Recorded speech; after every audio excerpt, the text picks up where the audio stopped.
2019, 2020, 2020, 2021.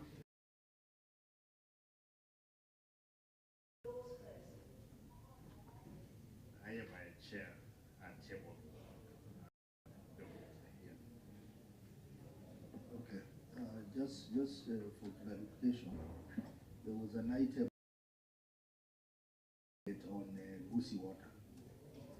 Do you have it, or you could table it as well if you have it? No, I didn't have it, Mr. Chair. I don't table it. Because I see it on the agenda. So I don't know what happened, clerk. The agenda item, did you communicate to the Kisii County?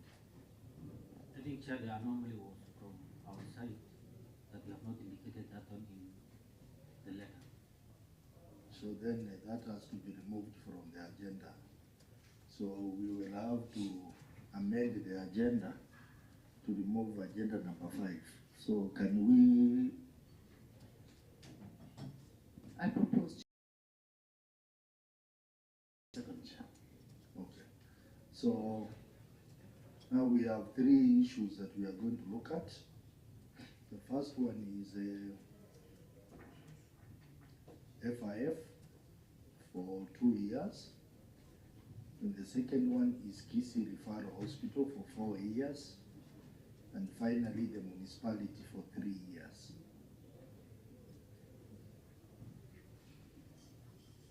So those are the items we are going to consider today. So I think we'll start with the municipality, Kisii Municipality.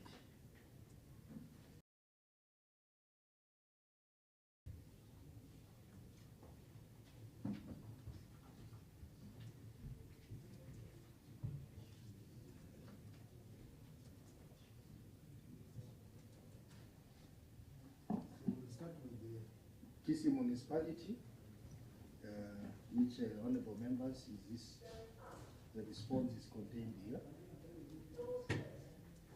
and is for the 3 financial years.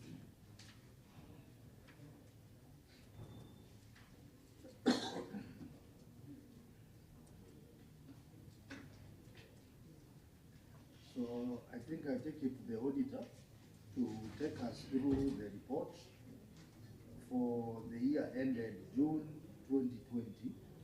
You give us a brief about the report, and then proceed to indicate the status of each query in that report. After that, you proceed to the next report, which is for the year ended June 2021, and finally for the year ended June 2022. Auditor?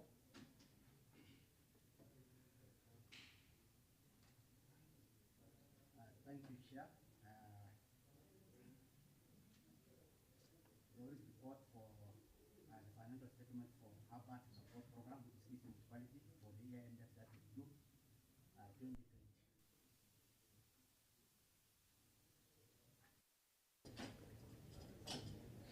And the auditor, just proceed. So issue number 1 is about budgetary control and performance. The statement of the comparison of budget and actual amount for the year ended 30th June 2020. Budget of finishing was 1,200,000 and an actual expenditure of finishing 93,904,207, resulting to an overall expenditure of finishing 1 million. Auditor, what I want you to do for now is just tell us the status of the query first, whether the query has been addressed or not. And then overall, I will guide the committee on how we are going to proceed. So, because what you are doing is you are reading the query. So just state the status first. Addressed, partially addressed, or not addressed. Thank you, Chair, for that guidance. Issue on the budgetary control and performance, the issue was addressed for that year, and we only had that one issue. And where is addressed, just state briefly to the members what has been addressed or how it has been addressed. Maybe before you continue, can I ask Kisii to put himself on record? Thank you, Chair. Through you, Excellency Governor. Welcome, Proceed, Auditor. Thank you, Chair. The issue was addressed because the financial statement earlier on, in terms of the budget, reflected a budget of 41,200,000, and that when we do the review, there was an error on that financial statement in terms of the budget comparison. But the county were able to provide a supporting documents on the approved budget, totaling to 285,805,956. So how has the error been corrected? Has it been corrected in the financial statement for the preceding years, or how has it been corrected? Chair, here we are just saying the issue has been addressed because the financial statements already had an error, and you cannot go back in terms of correcting those financial year, and which has already been audited. But in terms of the supporting documents, where they earlier already indicated the budget of 41,200,000, they were able to provide the approved budget, for which reflect now 285,805,956. Okay, if a member has an issue, any member with an issue on that, Senator Onyonka. Thank you. This goes to the AOG. What caused that problem? Was it because during the audit review, you maybe I should ask a different, was there an entry meeting, an exit meeting? Because that could only come out because either there was no meeting or there was no implementation. But then when you then said this is going to be advanced, they then reacted and provided the documents. Am I right? Is that the reason why we are having that problem? Through the chair, it's true. This is when the financial statement was prepared. There was that error that has already been done. We did entry meeting, of course, we did exit meeting. But now, during the verification of provision information, the county executive were able to provide now the actual correction, and were able to submit the error in that budget. Okay, honorable members, I think that is satisfactory. Let's proceed to the next query, Auditor. Yeah, thank you, Chair. On the financial year that ended that is June 2021, again, the issue of the budgetary control and performance, this one not addressed. It was also one item in that year about the budget. For the financial year that is June 2022, which had a qualified issue number 1 was failure to depreciate property, plant, and equipment, and not addressed. And then issue number 2 is about budgetary control and the performance. He's already on 2022.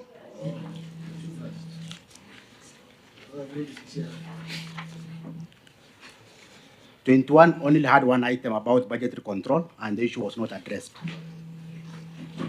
20, proceed. Point, excuse me, Chair. Yes. He's saying 22, the issue was budgetary control and it was not addressed. Yeah. So what is your recommendation? Oh, okay. Sorry. My apologies, because I came late. My apologies. We'll discuss, but the same query appears in 2022. So members agree on which one to handle, either the 2021 or... Yeah, for 2020, the issue of budgetary control and performance, the issue of failure to maintain a retention account, that was partially addressed.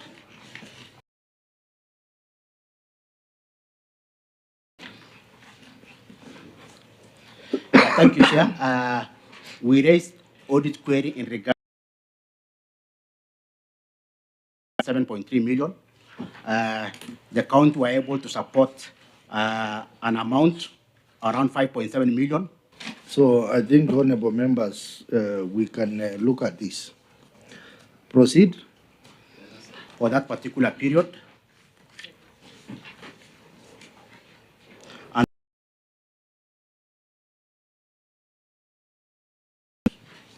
Okay, so honorable members, in the first year,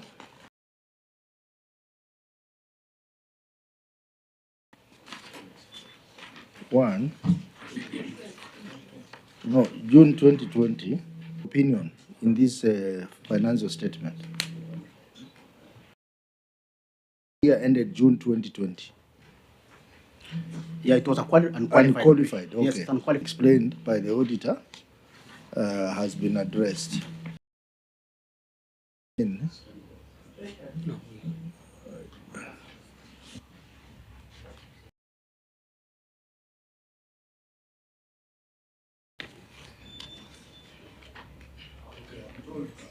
Only those are MCS from. I will ask you to introduce yourself because you came in late. So the first year, the year ended June 2020, the report was unqualified and the only query has been explained satisfactorily. That is, budget was unqualified and we had only one query, budget control and performance. But the auditor states that the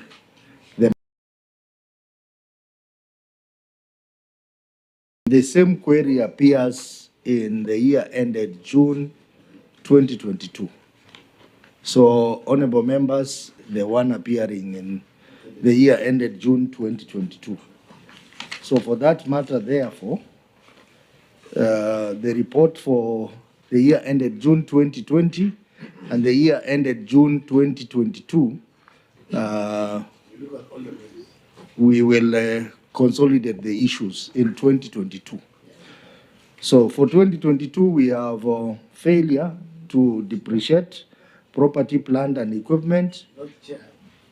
Yes. Save time, because you had also told us you wanted to, all the queries for 2022, we'll deal with them. So you don't have to go through them because they're all. Yeah, all the queries will deal So with we them. just start with the first one. So all the queries, there are 4 queries. We are going to look at them.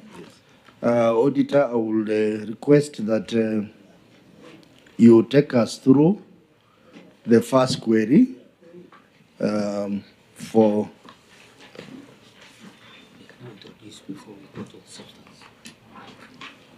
Okay, the MCS from Makueni, you can now introduce yourself. Sergeant at arm, please provide the mic. Thank you. Through the chair, I'm Brian Soka, the chairperson, County Public Investment Committee, Makueni County Assembly. Thank you. Excellent. Chair, I'm Jonathan Mwoki Mwaniki, Vice Chair of the Committee on Cpic, Makueni County Assembly. Thank you, Chair. My name is Engineer Jackson Dolo Kemunye, the Deputy Minority Leader, Makueni County Assembly, and a member of Public Investment Committee. Thank you. Thank you, Chair. My name is Engineer Kisungi Wakatete. I'm a member of this committee and also the Majority Leader, Makueni County Assembly, under the Wiper Party. Thank you, Honorable Chair. I'm Jed Skalunda, member of this committee and also the leader of minority, that is the party Muungano. Thank you very much. Just for correction, you don't say this committee because this committee means this one that is sitting. Thank you, Honorable Chair. That is corrected in the answer. Okay, thank you very much. Yeah. Good morning, everyone. My name is. Simama watu wa kuona. Good morning, everyone. My name is MC Janet Kitunga. I am a member of County Investments Committee. Thank you for this opportunity. Good morning, everyone. Through the chair, Clint Kamula, I'm a member of Public Investment Committee of Makueni County Assembly. Thank you. Welcome, Honorable MCS, to this session.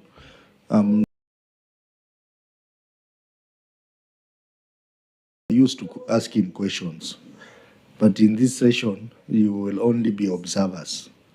You cannot ask anything. You just observe how things are happening. But welcome to learn more about how we conduct our sessions. So, honorable members, we will now go to the first query for the report for the period ended 30th June 2022 for Kisii Municipality. And the query is failure to depreciate property, plant, and equipment. Auditor. Page 98 of the response document. Proceed. Yeah, thank you, Chair. Failure to depreciate property, plant, and equipment. The statement of the financial position reflects property, plant, and equipment balance of KTRH of 6,443,005 as disclosed in Note 9 to the financial statement. The balance represents the historical cost, building and other machinery equipment, furniture and fittings, computers, industrial assets, capital work in progress. However, the management did not provide a depreciation on these non-current assets as required by International Public Sector Accounting Standard, IPSA 17, of the property, plant, and equipment.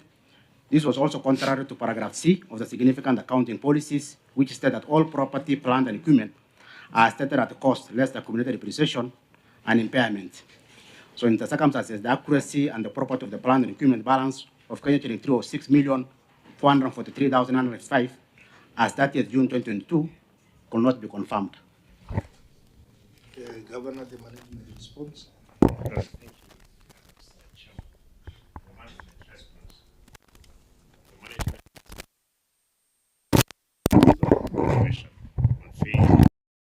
Properties, plants, and equipment. Depreciation was not done because Kisii County government does not have a policy on depreciation.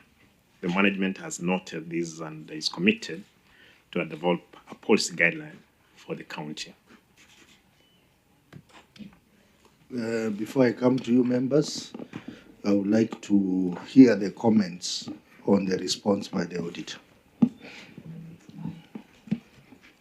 Yeah, thank you, Chair. The management has the failure to depreciate property, plant, and equipment. Depreciation was not done because Kisii County got depreciation, so the issue not addressed. So, Governor, maybe you can tell us how far have you gone with the formulation of this policy? I'll come to you. The reason I was going to say, I hope you've not ruled.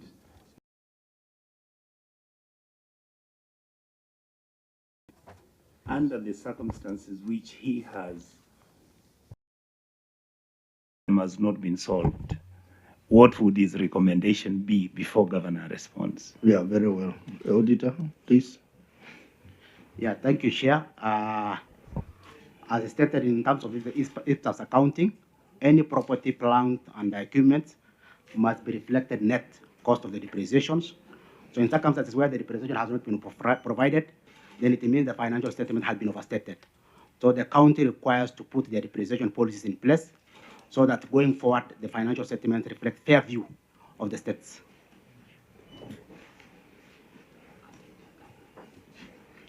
Governor, please. Chair, thank you. The circumstance that we don't have the policy, and I want to affirm to the committee that we have started looking into many other policies, not only this one, which is not in place. Found that they were not there, but we are in the progress of coming up with those many other policies, including this one. So how long would you take to finalize on the process? Because as the auditor stated that without depreciation, it means your financial statement are overstated. Chair, again, I'm sure there is the new communication from Treasury on the common policy that is being used. Is that the one that we are using at the moment? But again, as I have indicated, it's clear that we are in the process. God willing, by the end of the year, would have gotten the policy in place. Okay, let me start with Senator Kisang, and then I come to Senator Nyonk. Chair, mine is just a comment. I'm very surprised that the retired governor of Kisii, who was the director of personnel management for a long time could have overlooked all these policies for this time. I mean, he should have been, he was, I think he's an HR expert because he was the director for personnel management for long. It's a serious oversight that policies are not in place. Maybe also ICT policy is not there. Maybe risk management policy is not there. So the governors, the first governors under the devolution slept on the job. So please, we know how we did in the last parliament. I hope you are not going to take another 5 years because your audited accounts are coming up, 2023, 24 years. So I hope by the time we are discussing, you will not have, you are not going to wait for treasury for eternity. You need to develop yours.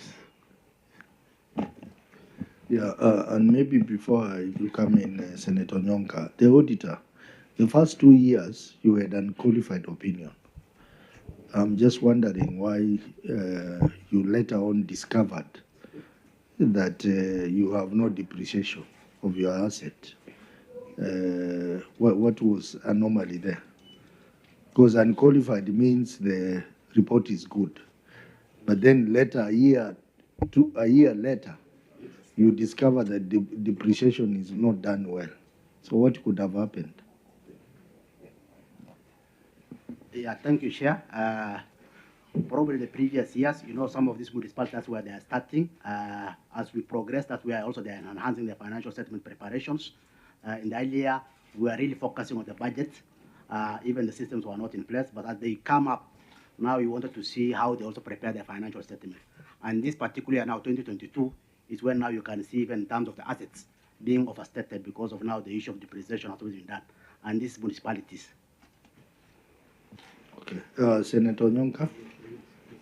Thank you, Chair. My point is, that I think I wanted to raise two issues, Your Excellency. One is that I think the Chair has already pronounced himself and said he hopes that within the next maybe 6 months, or I don't know what the committee's recommendation are going to be, so that these policies could be actually implemented, because these are the policies that are making the functionality of the county governments to look dysfunctional. And sometimes it is deliberate because of the challenges that the county government is facing. So I hope, for me as a county senator of Kisii, I hope that the executive in Kisii will be able then to deliberately even assign individuals in your administration to make sure that these policies are passed, because that is what then gives you a proper and clear audit report when they are doing it.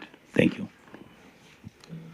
Maybe before I end that, but I would like to find out from the governor. Having a policy is one thing, but from the experience we have seen with other municipalities, they don't even have an asset register.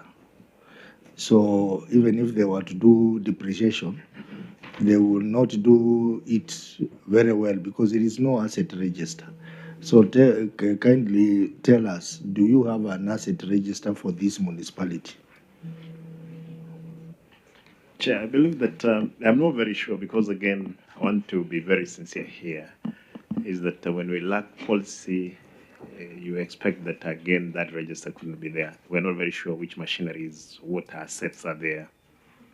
But as it were, I'm sure we do have to some extent the register of a number of those assets that are there. Yeah, because when we give direction, we will not just be asking about the policy, but also confirmation that there is a register in place. Auditor, can you confirm? Do we have a register, asset register for Kisii Municipality? What? Chair may not able to confirm whether they have fixed asset registers, because as you said, when you have the financial reflected, you ought maybe to know that they are existing of the assets. So, but some of these government entities have also challenge in terms of preparation of those fixed asset registers. Senator Nyonka. Chair, I just remembered that In my observation, what I've realized is that every time the Auditor General makes recommendations, and including because of the fact that we sit in other committees, you notice that every time something is repeated, you notice nothing is done about it. And I would really like to make a recommendation to the chair and the OAG and the team that is here, and I believe Treasury should be here. What is it that we can do to make sure that what is obvious that needs to be done by the county governments? And has really nothing to do with Governor Simba, because this is how he found the system is. How do we create deterrence? How do we stop county governments repeating the same things over and over because they notice there's a gap which can be manipulated one way or the other? I was thinking that the OAG and the Treasury must come up with an ingenious way on how we say, if you don't do this, the consequences of this are that. And I don't know what your view is on that, Chair. Thank you. Okay, Chair, I think it's also important to note and also to inform members that, the last two Senate, the second and the third Senate, didn't have this committee. So if this committee was in place and made recommendations, I believe these issues would not be there. So maybe it's upon us now as this committee chair that the recommendations that we make to the counties, we follow up as the implementing agency. We check on the implementation of the recommendations so that the things are not repeated. Yeah. Yeah, actually, we are looking at this municipality for the very, very first time. After this, we are going to look at Kisii Referral Hospital for the very, very first time. So some of these gaps, we will be addressing them through our interim recommendations to the governor and the team to go and deal with. Governor, you look like you want to say something on that. Chair, I want to agree with the committee because it's important for us to have even that register, the asset register. If we don't have it, you definitely have that anybody at his second term, they would want even to sell the assets to also there. Therefore, it's important. We are working towards it, making sure that all the assets of the municipality, and again, even for the county, they are captured somewhere. Yeah. So I think, Onyonka? And those records should be with the Transitional Authority, Your Excellency. They have the audit, they have the report and the records of everything that was handed over from the county councils and the municipal councils to your office. So if you assign somebody that responsibility, he should or she should be able to tell you, this is what we had, and then, so it will be easy for us to have that. So, Senator Karungo Dango, please introduce yourself. Thank you very much, Chair, Governor, and your team. My name is Karungo Wadangwa. I'm the Senator of the Great County of Kiambu and a member of this committee. And I'm happy to see Senator Onyonka. I can see he's calm. Yeah. These are two major executors of my chair transport is my very, very good friend. Is somebody I highly respect. Yeah. But the matter we are dealing with is literally life and death. The matter we are dealing with Kisii County is very easy, very comfortable. The governor is my friend. You can see the issues. I don't even know who Adani is, but I know who the governor is. Thank you. These are the two main judges in the Adani case, seated next to each other. So I think, Governor, we will give an interim recommendation on this to require that all these processes be completed within 6 months from today. The issue of identification of the asset and development of the asset register, and also the finalization of the depreciation policy. Because without the depreciation policy, you can't even have the asset register itself. So that we can now have accounts which are not overstated. So I think we'll do that in our interim recommendation. So, honorable members, let's proceed to the next query, which is budget control and performance. Auditor. Thank you, Chair. Budgetary control and performance. The statement of the comparison of the budget and actual amount reflect a revenue budget, an actual on comparable basis amounting to Kenya shilling 760,808 and Kenya shilling nil, respectively 760,808, which are around 900% of the budget. Similarly, the statement reflects a development and recurrent expenditure budget, an actual on comparable basis amounting to Kenya shilling 163,292,993 and Kenya shilling 81,604,608, resulting into under expenditure of Kenya shilling 81,688,334, which is around 50% of the budget. The budget of underfunding and under expenditure affected plan activities, of course affected the plan activities, and may have an impact on negatively on delivery of the service to the resident of the Kisii Municipality. Governor, your management response. Chairman, on management response, management concurs with the auditor's observation on budgetary control and performance. An amount of Kenya shilling 760,808 in the budget was an opening balance, which was erroneously captured. The under expenditure, Mr. Chairman, of 81,688,344, representing 50% of the budget, was occasioned by delayed completion of the projects, and payment were made based on satisfied works done. Chair, there are those attached extracts, extract A of the bank statement and 1B, satisfied certificate of work done. Auditor, your comment on that response.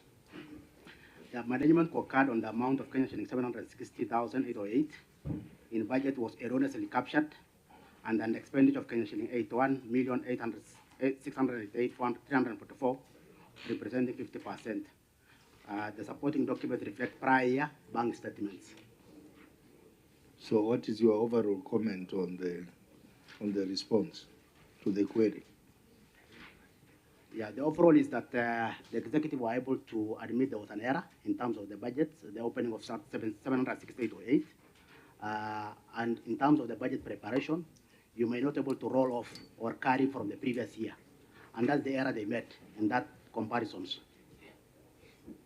Okay, I will want you to comment on the issue of delayed completion of the project and hence the delayed in payments.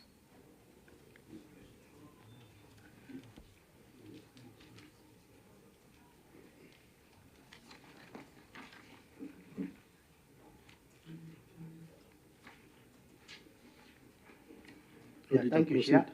In terms of the delays of the disbursements, there was some bank extract that has been provided in terms of how they are receiving the funds late. At the same time, in terms of even the certificate work done, you know, that brings the issue of the absorption. When we are saying that the budget absorption, probably one of the attributes could be you have received some of this fund late. That can cause in terms of the absorptions. But to receive some of these fundings maybe in advance, and the work done is being paid on time, then it means that the budget absorption can go up in terms of the expenditure. Honorable members, it's your turn.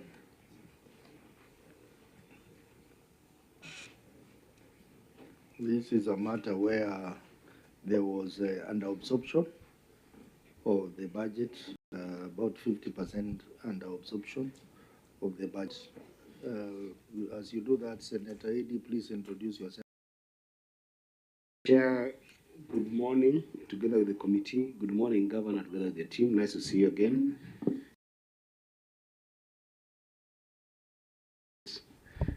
But as one of the deputy party leaders, we wanted just to have this one deputy leader, party leader here, but it's okay.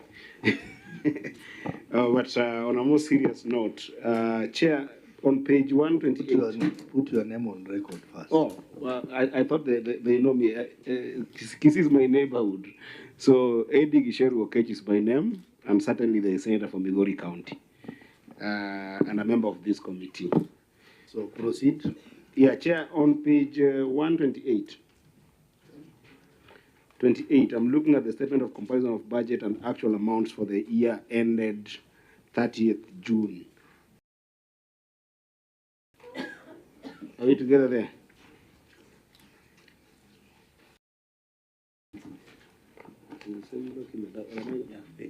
Page 128. We are there. Oh, this one is a different page. That's a page number. Chair, I'm seeing the indication of the figure under total revenue for 760,808. And in Governor's remarks, if I got him right, he said that that was the opening balance. Is that so? So if it was the opening balance, I would want to know what was the budget. What was the budgeted amount? You see that figure, Governor? Was the original budget equivalent to that amount, or that amount was just the opening balance from previous year? It could be only an opening balance because it cannot be the budget. And it's wrongly, it was actually wrongly captured. Okay. Yes. But still, what was the budget amount?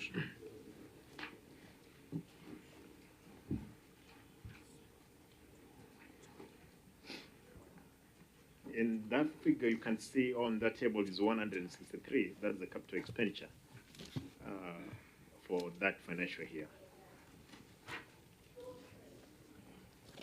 The 163 million. But that was the total I'm seeing that as capital expenditure. Okay. 292. The 163. Yes. The 163 is the total development budget. Okay.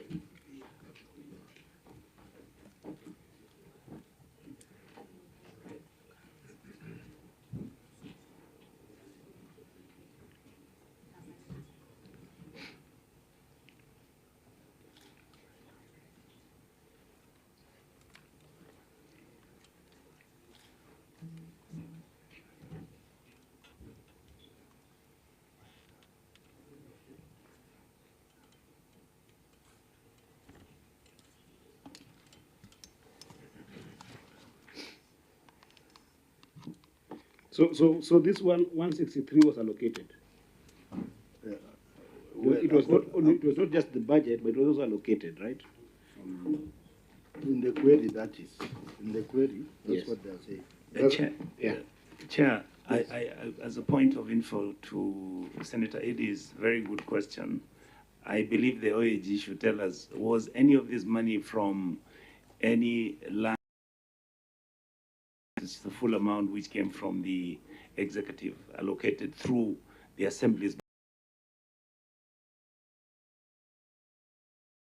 I know you've got the list of all the funds that were allocated to the county government during that time, both from revenue. The understanding about this because it says this is a donor funding. Where is Musawe? Yeah. Give me the You mic. can create space for him, please.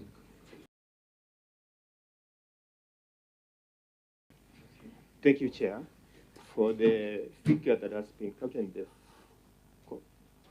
the step 2. That's UDG, Urban Development Grant, and UIG, Urban Institutional Grant. The 760, it was for Urban Institutional Grant, and the grant was made for it was for one, and it was for 50 million. For this previous financial year that we had received the full of 50 million. Chair, I'm a little bit confused here, but I'll try and there are two budgets here. If I perhaps you can help me. There is a revenue budget, so I want us to clear first of all the revenue budget. Then we can be able to clear the development budget, because the revenue budget, what I'm getting, and unless I'm completely wrong, because I've just gotten in here, but Rita can help me, is that there was a revenue budget of 760. 880. And the reason why it's showing nil is because that revenue budget was not funded, right? And that's why I was asking, is the revenue budget a budget that revenue budget, was it put there because it was a previous year closing balance? Then it was being carried forward as an opening balance in the current year for revenue. Or you use a closing balance. Therefore, there was no revenue raised of budget. Before I go to the under spending or under expenditure on the development capital. So before you got there, can you clarify for us project revenue, or is it because you merely just carried forward a closing balance from the previous year? Chair, I want to just to restate again. This, as I indicated earlier, this was a carried forward of 7. Auditor, why did you have an issue with that? If there's a, what was it? Are you okay carried forward? Chair, maybe through the chair, yes. When you prepare the budget, yes, as you even rightly put earlier on, you are projecting. You can see there's original budgets, and also if there's an adjustment, then there's final budgets. So this money you have already received prior year, so you will not need to carry again forward in terms of the budgeting. You remember the budget preparation is zero-based budget in terms of the revenue and the expenditure. So that the projected revenue and also the projected expenditure. Then now you make a comparison on actual on that financial year, but not necessarily carrying forward maybe the closing balance of the bank statements, reflecting as a budget. That's the issue the audit had. So, sorry. Chair, you know, I've seen this issue of budgetary control. Maybe, and you know, it's common in all the counties. I don't know. It looks like there is a way the auditor is expecting, and then there is a way the county governments or the accountants are doing, and then it raises a query. So I'm just that maybe some capacity, or maybe market needs and treasury. I mean, that this is a common thing.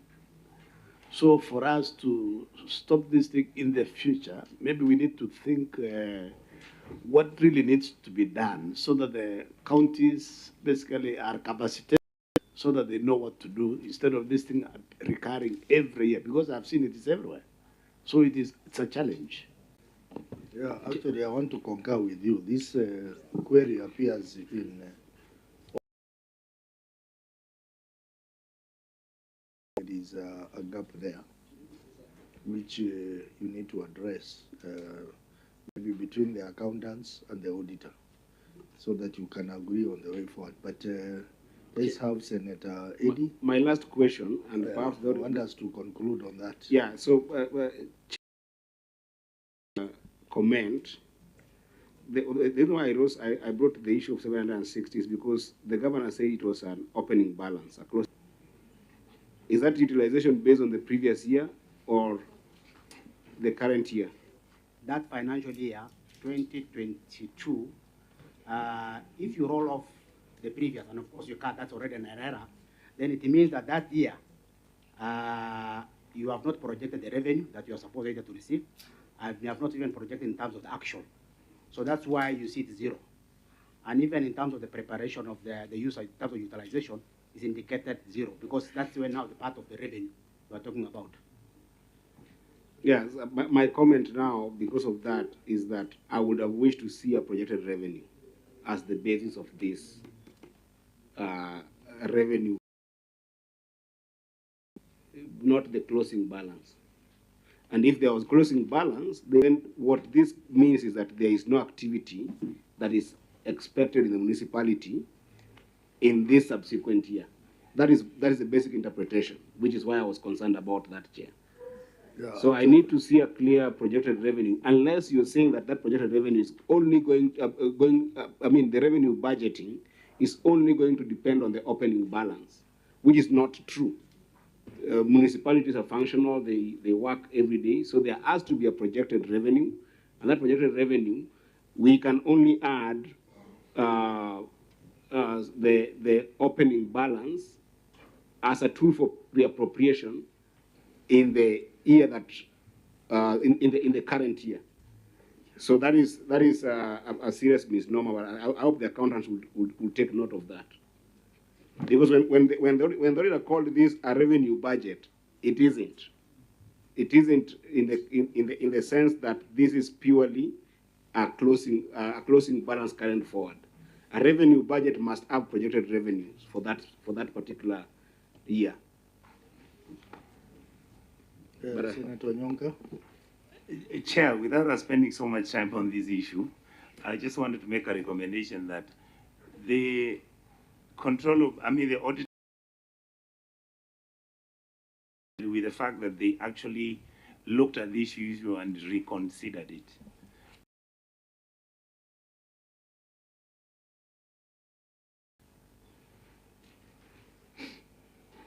Yeah, thank you, Chair. Is a wrong accounting.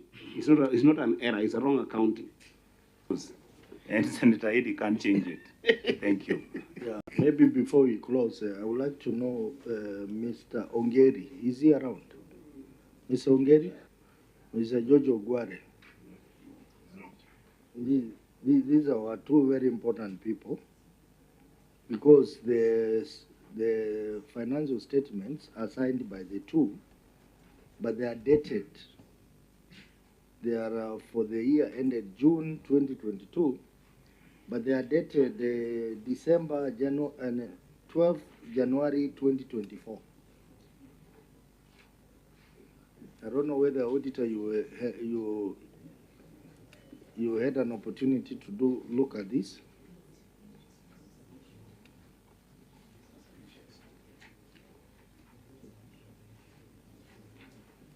Mark, you can chip in.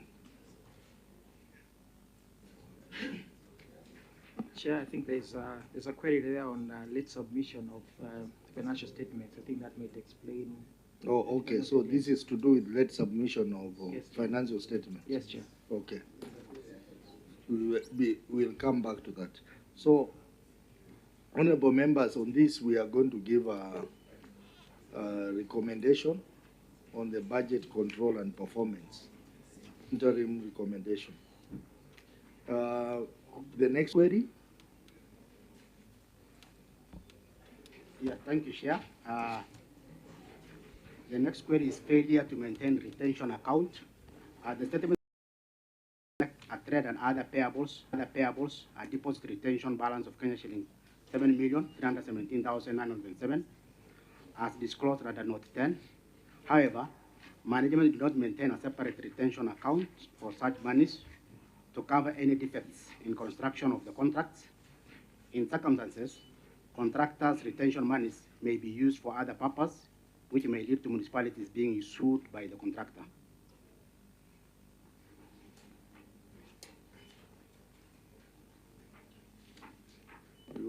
You can finish the query. Okay, Governor, your response? Chair, management concurs with the Auditor General observation on failure to maintain a retention account. It's important to note that this is a donor-funded project with specific terms and conditions on account opening. Retention account is not a donor requirement. However, the retention monies were prudently managed and paid, and we can have them in those attachments 2A, 2B.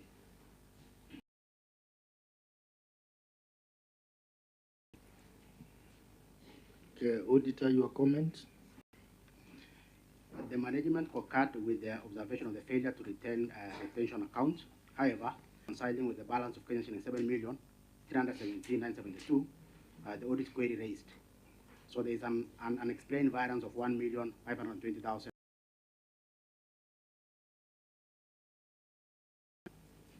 So maybe, Governor, you can explain the difference of about 2 million. Can I hand over to person? Accountant.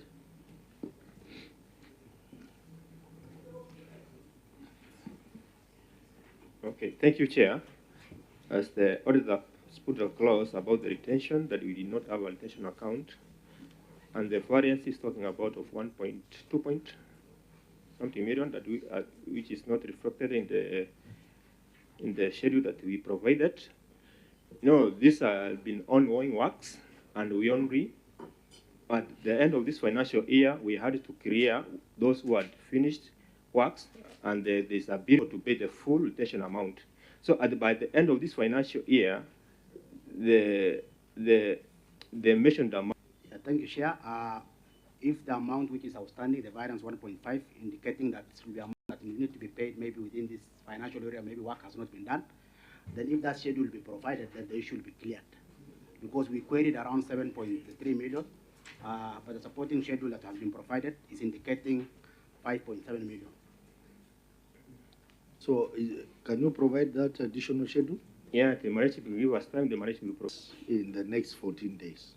Yeah. The additional schedule for 2 million. Thank you. Yeah. Unless if a member you have any additional issue to raise. Okay. So the last query, that is late submission of financial statement.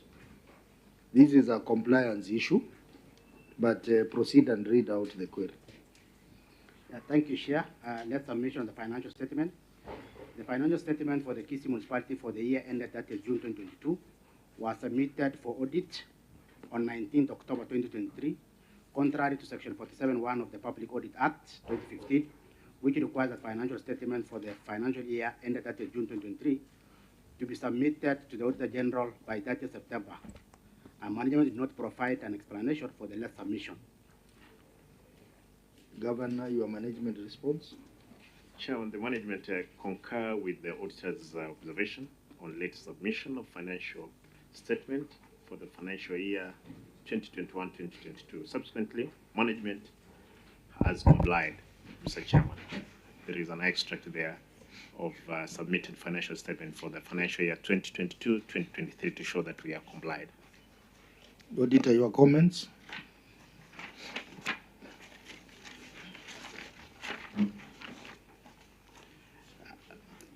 The management concurred with observation on the late submission of the financial statement for the year ended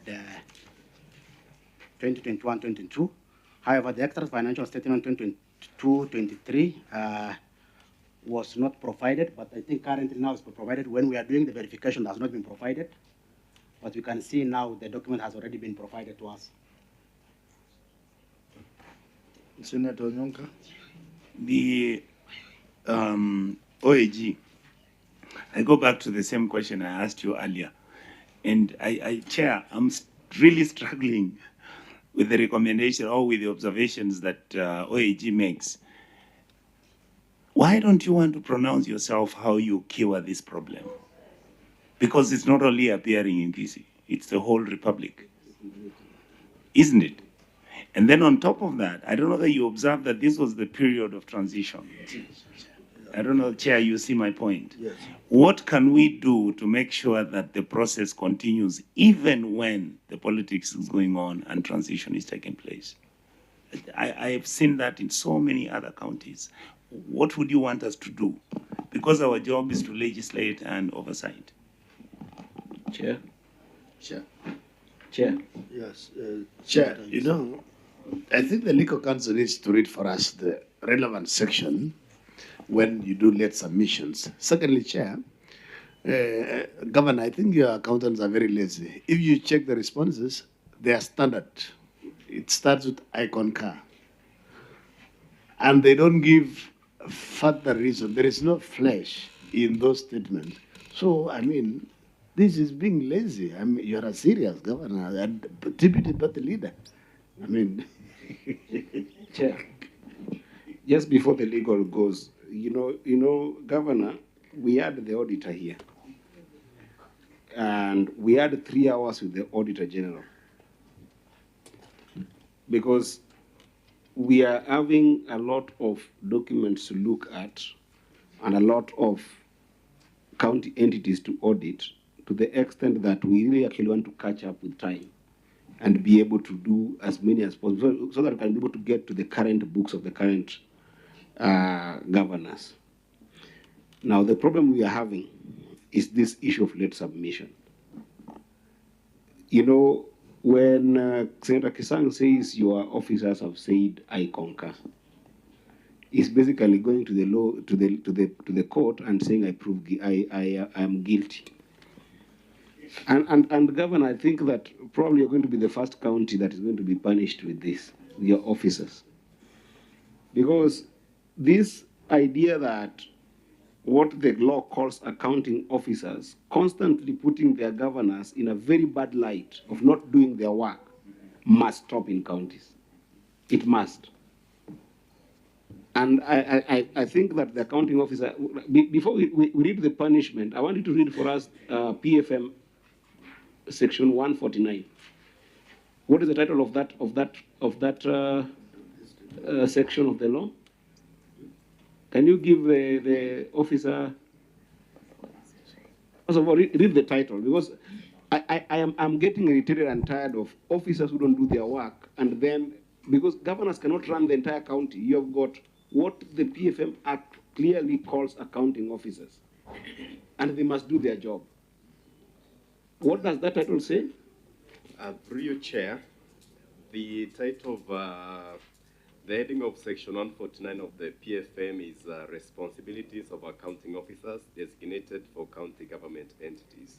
Responsibilities. If an accounting officer does not know their responsibility according to that PFM Act, they're going to be liable in this committee. What does that section K say? Under that subsection 2, paragraph K, it reads that not later than 3 months after the end of each financial year, the relevant accounting officer is supposed to prepare annual financial statements for that financial year and submit them to the Auditor General for audit with a copy to the county treasury. What that says that you do not need to wait for the auditor. Even before violating section 47(1) of the Public Audits Act, you already violated that PFM. Because the month that is required by the section 47(1) of the Public Audits Act is actually pulled from that particular section of your responsibility. Now, listen to what you're putting the governor on, which I think that the governor, after this, you're going to give you a charge, and then it is the responsibility of the officer to go and deal with it. Read for me section 62 of the Public Audits Act. Through you, Chair, section 62 of the Public Audit Act is on the offenses by other persons, and it reads as follows. A person, that is section 62, subsection 1, a person shall not, without reasonable cause or lawful excuse, obstruct or hinder, exhort, assault, or threaten a member of staff of the Office of the Auditor General or professional acting under this Act.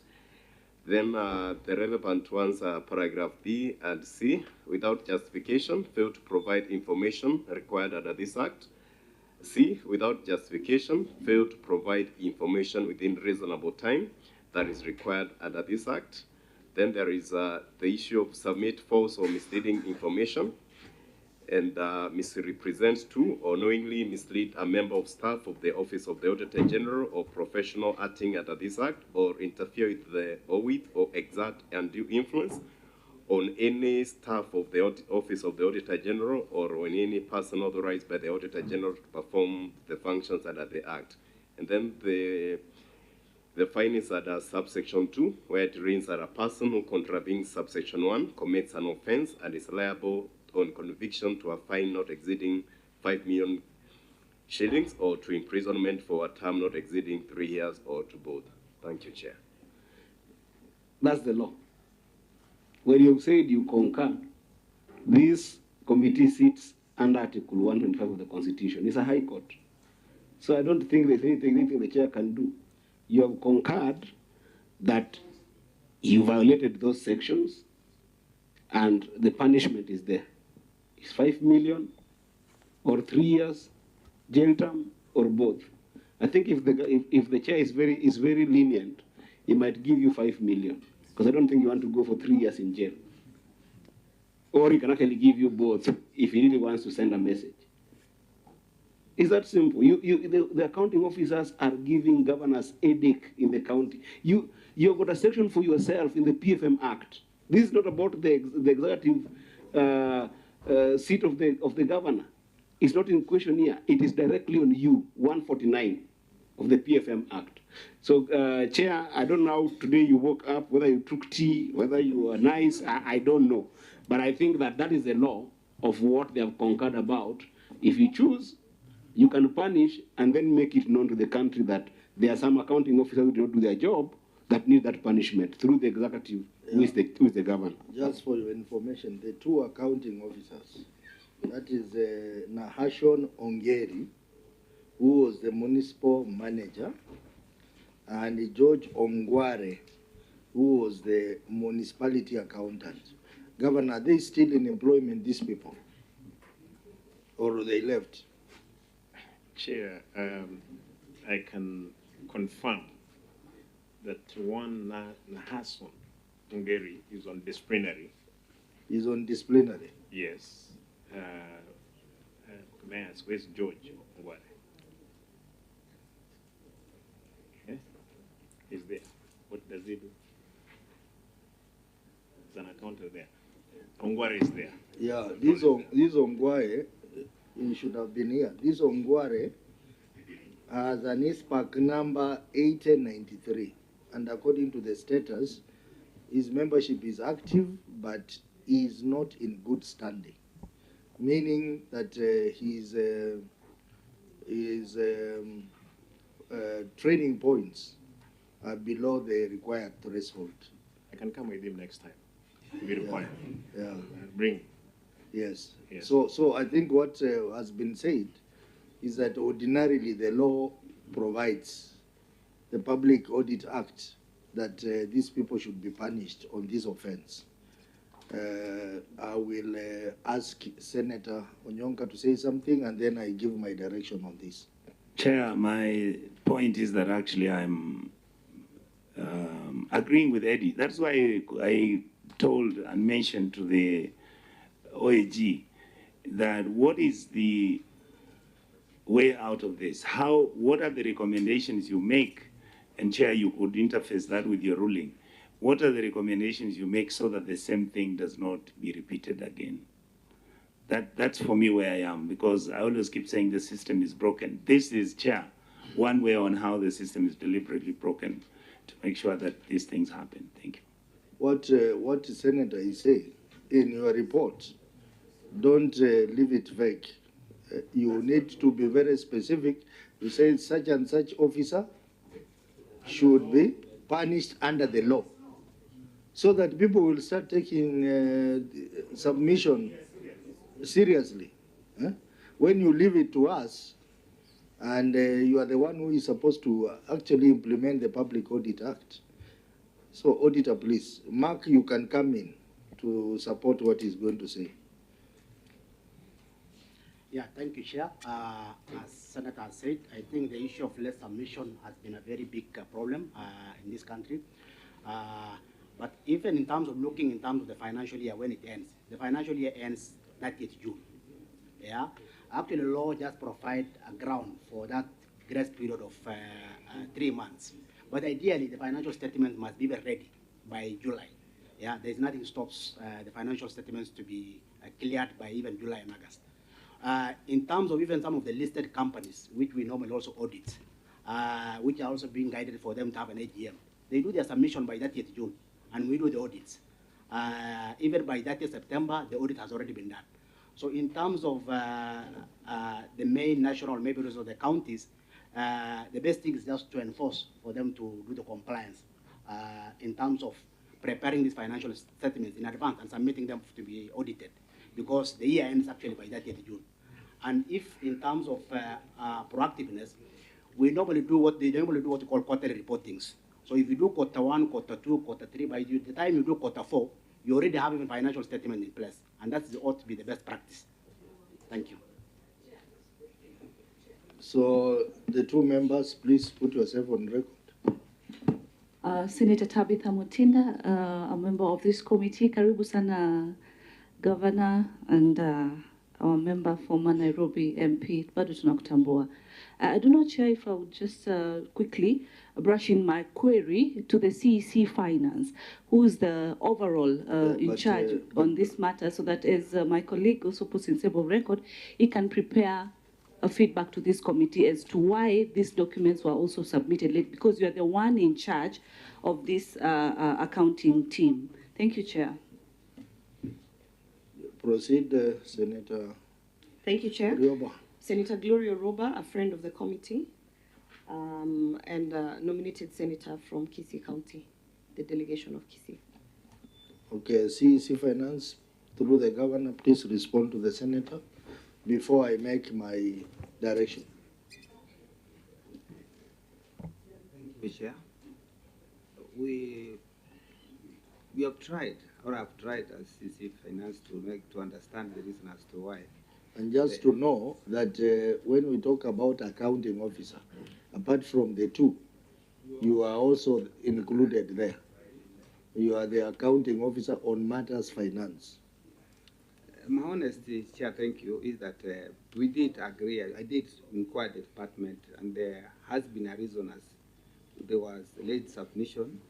They did say they did submit. We had a sitting with the auditors and agreed, but I didn't get documentary evidence showing that they did submit and the same was not received with the auditors. That's the explanation as to why. So that we had to concur that we had no reasons why. Just quickly, for how long have you been the CEC for finance in that department in Kisii County? Be on record, please. This is my second year, Chair. I joined in 15th November 2022.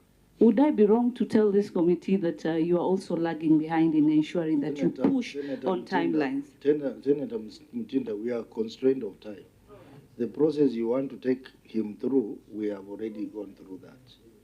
So I don't want us to... Good to know that he's the overall, he's the boss in that department still. You need to, tighten the loose ends.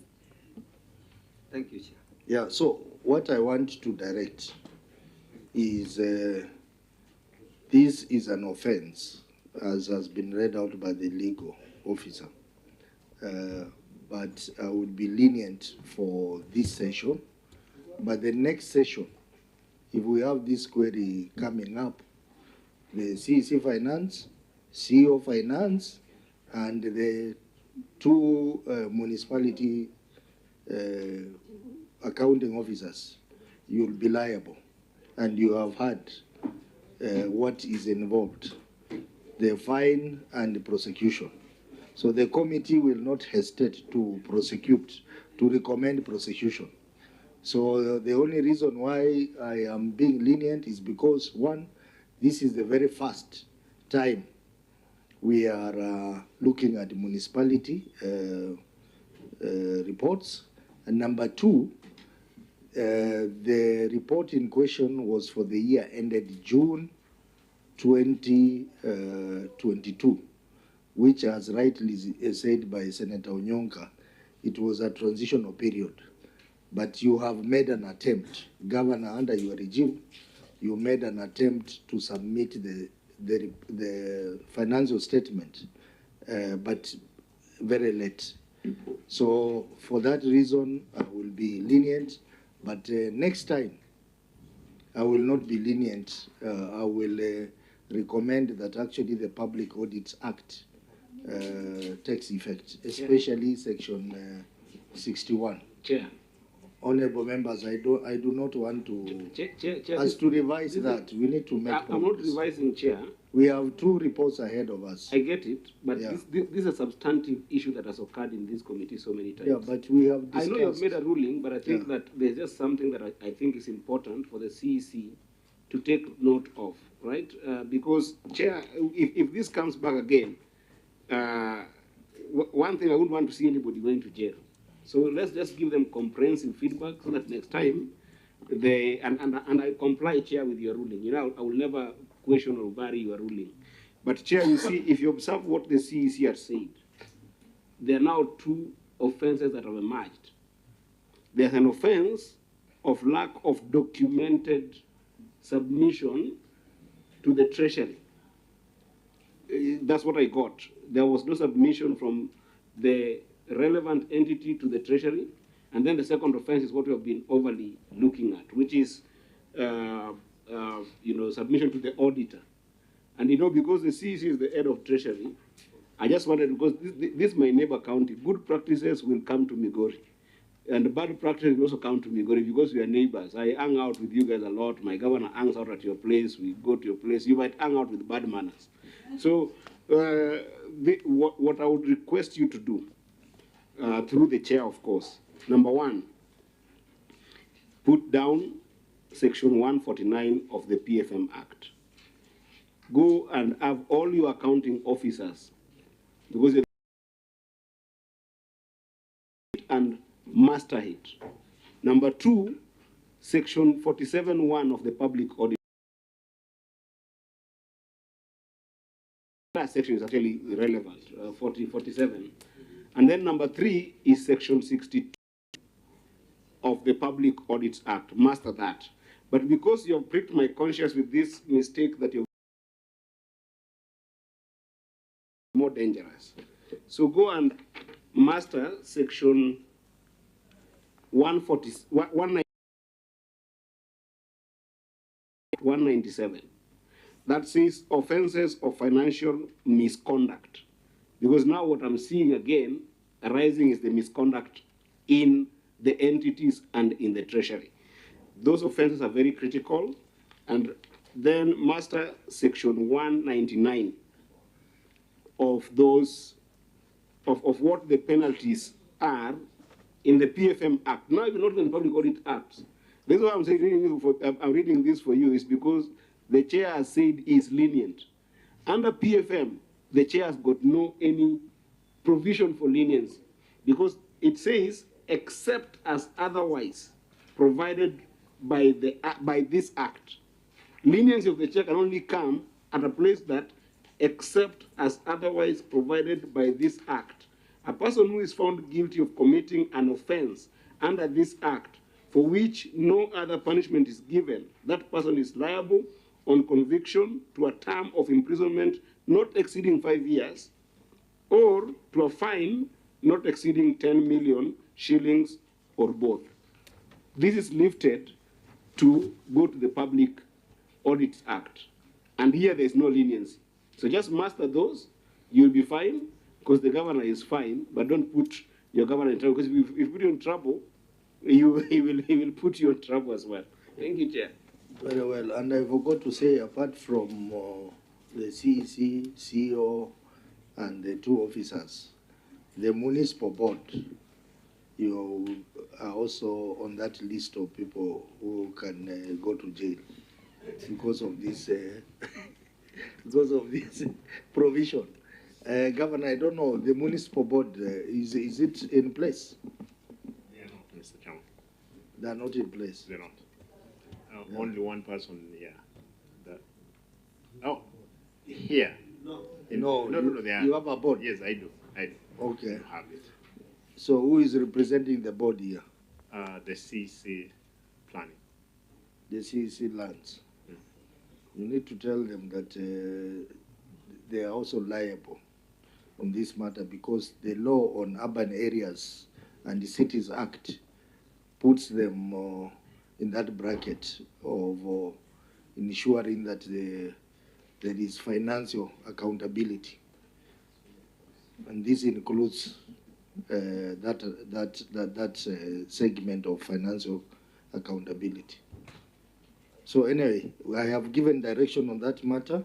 So, honorable members, that brings us to the end of the audited reports for Kisii Municipality for the 3 years. Now we will look at the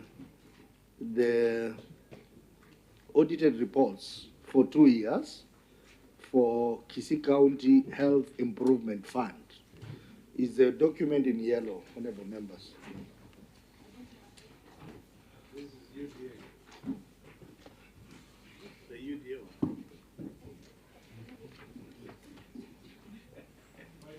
Why is the document called in orange?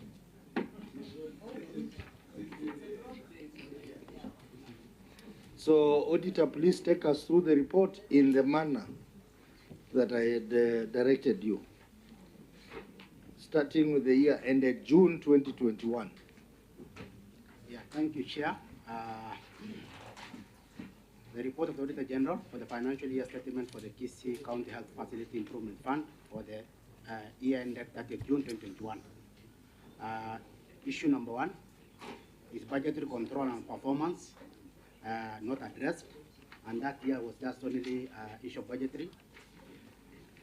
Then we go to the year ended 30th June 2022. Issue number 1 is long outstanding receivable from exchange transactions. The issue was partially addressed. Then issue number 2 is about budgetary control and performance. Issue not addressed. So, honorable members, as has been pointed out, the report for the year ended June 2021 was unqualified. It had only one query, budget control and performance, which is not addressed. But that query recurs in the next year of June 2022. So we'll consider it in June 2022. Then we have the report for the year ended June 2022. We had 2 queries. That is long outstanding receivables from exchange transaction and budget control and performance. So we are only going to cover the 2 queries because the one of budget recurs. So we'll cover the latest year of 2022. So auditor started us off on long outstanding receivables from exchange transaction. Thank you, Chair. Page 53 of the response document. Proceed. Thank you, Chair. The long outstanding receivables from the exchange transactions. The statement of the financial position reflects a receivable from the exchange transaction balance of Kenya shilling 45,941,894. However, analysis of the detailed supporting schedule provided for audit revealed that the balance includes a receivable from National Hospital Insurance Fund, NHIF, amounting to Kenya shilling at 6,114,764, which had been outstanding for the period ranging from that 7 days to 11 months, contrary to Section 27E of the National Health Insurance Fund Act 1998, which requires a valid claims to be settled within a period of 1 month from the date of the submission of the claims. In circumstances, the recoverability of receivables amounting to Kenya shilling at 6,114,764 could not be confirmed. Governor, your management response. Thank you, Chairman. Again, I want to say that the management concurs. Because that's what is written here. Concurs with the auditor's observation that there were long outstanding receivables from National Hospital Fund, that's NHIF, ranging 37 days to 11 months. This was occasioned by the delay disbursement of funds by the NHIF. There has been a concerted effort by management in following up the claims. So far, Mr. Chairman, 42,915,594 relating to the period under review has been reimbursed, leaving a balance of 3,026,300 still outstanding. And we can find them in the attachment of 1A, 1B, and 1C, Mr. Chairman. Auditor, your comments on the management response? Chair, management concurred with the observation that there was a long outstanding receivable from NHIF. However, so far, Kenya shilling 42,915,594 relating to a period under review has been reimbursed, leaving a balance of Kenya shilling 3,076,300, which is still outstanding. So, Governor, maybe with your follow-up with NHIF, what is the current position? When are they when have they committed to clear the 3 million?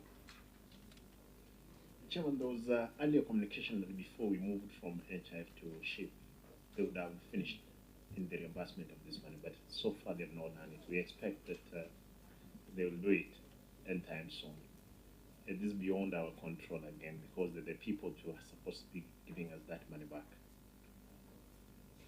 Okay, floor is open for members. Proceed, Kisan. I don't know. There is a letter that was done on 11th of January 2023 from NHIF saying that they have cleared. So, you know, sometimes, yeah, what NHIF does, because I have an interest there or share, if the claims are not valid, you know, sometimes they reject some claims. So I don't know if all the 42 million or 45 million claims were really valid, all of them, because they are paid. You still have outstanding 3 million, and they are saying they are cleared from the letter that is here. So I don't know. And looking at your response, Governor, you have said so far 42 million has been reimbursed, but the amount in question was 36 million. So what is the breakdown of the 42 million? Because it seems way above what was outstanding of 36 million. Chair, let me ask the CC Health to respond to that. CC for Health. Thank you, Chair. We keep on claiming these monies from NHIF monthly because patients keep using NHIF on daily basis. So every month we keep on claiming anything that is outstanding from NHIF. So are you suggesting that for this particular query, because the query was about 36 million, that has been cleared? Yes. Yes, yes, Chair. Yeah, Auditor, can you confirm that? So that the balance of the amount, that is 6 million, is for the current period. Thank you, Chair. Maybe just for correction, the issue of receivable, which is outstanding, we raised 45 million, 45.9 million, but out of that was 36 million, which relates to NHIF. So overall was 45 million. And the county was able to demonstrate they were able to collect 42 million. And that's why the variance of 3 million is still outstanding. No, make us understand. You said 45 million is your total receivables. Yes. And NHIF is 36. So are you trying to say that the additional 9 million is still coming from NHIF? Not really. You know, when we talk of receivables, it's not only NHIF, there are other receivables. So in terms of the financials, we look amount receivable of 45 million. But in terms of the breakdown, we just see the component of NHIF, that's 6 million, which we are a bit concerned about in terms of the submissions. But overall, the county has indicated they have collected 42 million. Yeah, a shortfall of 3 million. So what we are asking... Chair, can I help here? Yeah. Chair, just a quick, Auditor, the 42 is from NHIF or is from what receivables? No, Chair. All encompassed with others? No. Can you... Is this. In the financial statement, a vote of 45 million receivables. These receivables could be from anybody who owes this particular, health improvement. The remaining 9 million is owed by other people. We don't know which debtors are these. And that's why my question was... Yeah, so let me just finish my thought for Chair, if you allow. But the governor has said that from NHIF, they have collected 42 million. Is that correct? From NHIF alone. So what that then means is that NHIF is no longer in question. Deductive reasoning. NHIF is no longer in question. However, because that NHIF would mean that you need to subtract 36 million from the 42 million, okay? 36 million from 42 comes to what? Do you have a physical analysis here? That's 6, isn't it? So NHIF has done well, in my view. The NHIF as a function of receivable has done well because they have paid for the entire outstanding 36 and they've got into the current year. Yeah. However, there is still 9 million receivables that hasn't been resolved, which we need to know who are these debtors to the health that is fund. true. Yes. That is very true. Yes. There is the 9 million, but the auditor has not raised a query on that. The query is on the 36 million. He hasn't raised, maybe that could be a separate query, but on the 36, which is supposed to come from NHIF, that is the query.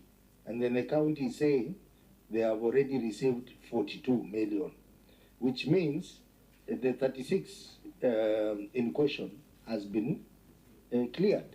So we are remaining with an extra 6 million, which is, as the CEC Health was saying, could be for the subsequent claims, NHIF claims. So the auditor, it is a bit confusing. You need to clarify on the issue of the 9 million. The 9 million, you have not raised it as part of your query.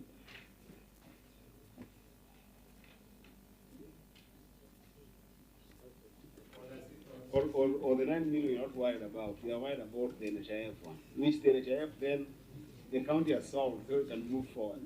Because I think that the county has done well and performed up and above the 36 million. The county has actually received 6 billion more for the current year. So the fund is doing well in terms of recovering. So, auditor, respond to that. We want to make progress. Sure, maybe in terms of what we raised, the 45,941,894, if you look even in terms of page 111 and 1B. Page 111, yes, that's the financials, eh? What financials? The annex. There's annexures, yeah? Yes, the annex, 111. 111. Yes, we are there. They are named of the facilities, which range from 1 to 17. Yes. And there was an outstanding amount by 30th June 2022, which totals to 45,941,894. Yes, we can see that. And then paid to debt, which has already been supported from the response, is 42,912,915,594. So let me, for the purpose of time, Chair, let's resolve this. Governor, that page that we are in, and perhaps the manager of the fund, the chair of the fund, turn to that page that the auditor stand as to page 1111, which I think now go all the way to page 112. Are we there? There's an amount there which was queried of 45,941,894. Are we there? A simple question. Is that entire amount owed to you by NHIF, or are there other people who owe you part of that amount? This is, through the chair, this is strictly from... Be on record, just put the mic close. This is strictly from NHIF. It's strictly from NHIF. So then, Chair, there was a misnomer in terms of the capture of definition of that receivable. So the receivable is entirely an HIF receivable. Or we want to be at par in that. So therefore, it means that actually there is still 3,226,000 that is still pending receivable on NHIF. And therefore, we are denoting NHIF as the only receiver. Is that okay, Auditor? That's the understanding. Okay, so can perhaps the Governor explain to us when is this expected and what is the added on the 3 million so that we can move forward? Maybe just share to clarify why we narrow down the 6. We are doing the aging analysis, and that's why we are doing the issue from 37 days. Some of them will be current. So the whole amount's for NHIF, but we are doing the aging analysis in terms of compliance of 30 days claim payments. Yeah. Chair, yes, this was indicated earlier. You know, I don't operate any child. Therefore, we go there. These people, they have numerous of counties. They're giving. Therefore, they decide to give you 1 million, 2 million. So far, we have pushed them to this extent to 42 in the balance of 3 million. Chair, could I get a clarity from what Senator Kisang had earlier inquired? You had written a letter to NHIF dated 5th, and you received a response from NHIF 6 days after, that is was on an 11th. NHIF indicating that, kindly note that the facilities funds were cleared into the payees' accounts as per their tax listing on the current status of the accounts. Did you give a further, letter indicating that there is still a balance owing amount 3 million? Because you seemed to be satisfied with this feedback, which tells the committee that there is no outstanding according to NHIF. I'm sure there could be that communication. It's only that I don't know. Let me hear from the CEC. Okay. Chair, I want to respond that, as I've said earlier, we keep on claiming from NHIF on monthly basis what is owed to the county. So when they pay, they don't indicate that this payment is for this specific period. Money just keeps on coming in from NHIF as we claim on monthly basis. Although sometimes we experience delays from NHIF in disbursement of these funds. So there was no further letter from this response. You got satisfied? Not really, because not every time we do letters, we send vouchers to NHIF claiming for the monies that they owe the county from these facilities. Thank you for your response, but there's a problem we're trying to cure. As a country, we have notions whereby we have policies, but we don't want to adhere to them because we have a notion that this is how it works. NHIF delays and delays, and it's like it's okay. It shouldn't be okay, because it is in your mandate and your responsibility to push, because already KRA during the payments, you're pushed to do the submissions. As we speak as Senate, we are pushing for counties to receive the 401 billion, and we are arguing from the perspective of the NSSF contributions, these chief issues that are coming. So as a county, you've adhered. But now you also don't want to push the provider, NHIF, to adhere to these timelines. There should be a push. There should not be a response of, that is how, they work. How do they work then? We cannot have a country that people are just waking up and deciding this is how we work. Then why do we have policy implementers? CEC, you have to push. Are you the CEC, or which position are you? Through the chair, I'm the CEC Health, and I want to confirm as late as yesterday, I was at NHIF offices claiming for several millions of shillings that they owe the county before we transition to SHIP. Just quickly, being on the floor through the governor, you have board members? Yes, we do have a board. Who's the chair of the board? I'm the chair of the board. So can you tell this committee how you are the chair of the board and your act does not require, it requires you to appoint members? Did you appoint yourself to be a member of the board? I'm just curious. No, I don't appoint myself to be the member of the board. So how are you chair of that board? I was... you were? I was appointed by the Act. The Act provides, the F5 Act provides that the CEC becomes the member of the board. Member or chair? I mean the chair of the board. Chair of the board. Legal, can you provide that act before the committee as we progress? Or do you have the response through the chair? The chair may be the county government of Kisii to provide the act, because under the 2023 Act, that is the Facilities Improvement Financing Act. The membership that is provided for is what it establishes the county health management team, that is under section 10, and under that county health management team that is appointed by the The County Health Management Team shall be appointed by the County Executive Member for Health as follows.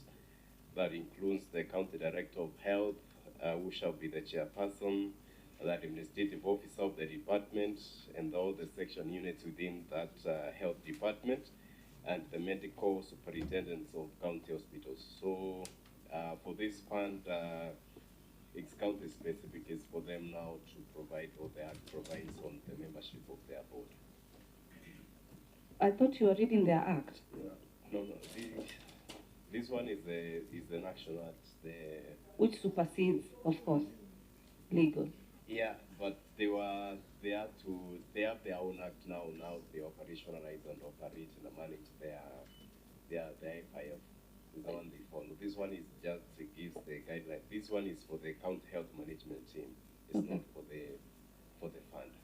Through you, Chair, just quickly, Governor, do you have your attorney today, the county attorney with you, by any chance? No. It's okay, thank you. Legal, just in the meantime, because all regulations are within you can Google and be able to get. As we progress, just provide the act for Kisii County Health Act. You see, honorable members, you know we still have a big report on Kisii Referral Hospital. This query has been explained because the amount in question was 36 million. They have recovered 42 million from NHIF. So for this very specific query, the matter is addressed. Yes. But subsequent claims from NHIF is what is not addressed, but is not yet a query. But it's not a query, and also I also don't think that it features in this particular financial year. That will be a matter of the next financial year. Yeah, maybe the next because of what they already talked about, the aging analysis on that amount, right? Which I think that the county has done really well to recover up and above. Yeah. So I think then we should proceed. In fact, we should clear that query. Yeah, that query is resolved. It is resolved. We should clear it and then move to the next. It's resolved. So, Senator Mutinda, we are still going to go into deeper health matters when we'll be looking at Kisii Referral, which has your questions until then. But we move on to the last query. This, which is budget control and performance. 54.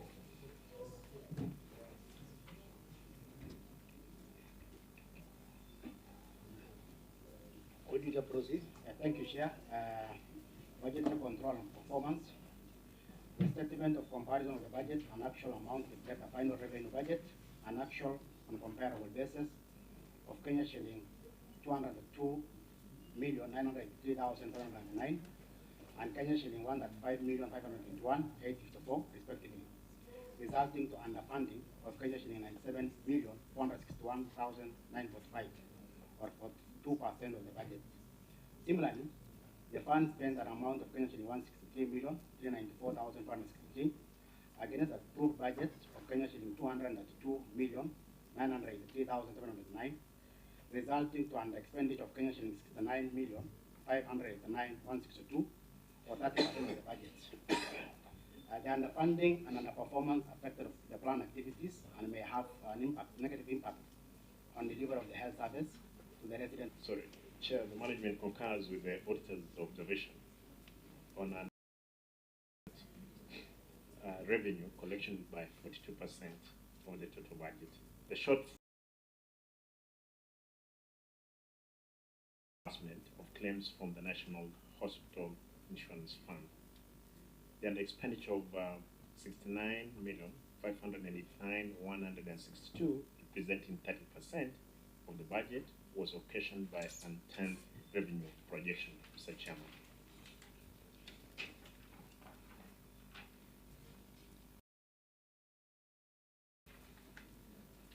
Okay, Auditor, your comments on management risk. Thank you, Chair. The management concurred with observation on untamed target revenue collection by 42% of the total budget, and that expenditure of pension is 69.5 million, representing 30% of the budget. Okay, members, your comments. This is a matter of underfunding and underperformance of the budget. Underfunding of 97 million and underperformance, under expenditure, which is underperformance of 69 million.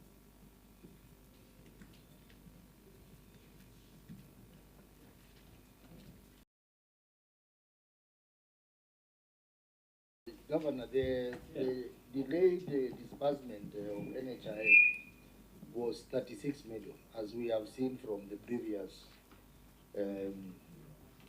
previous query. So that leaves you with another about 61 million. So what can you say about that?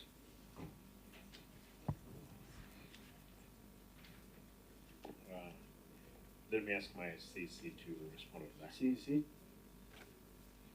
Yes, Chair. We don't only depend on NHIF, we also have insurance and Linda Mama, which we also get on monthly basis, although currently Linda Mama is not working. Then you should have said that in your response. You only focus on NHIF. You should have included that in your response, that Linda Mama delayed and stating the amount. Revenue of 135 million. Is that okay? Is that okay? That's the actual revenue realized.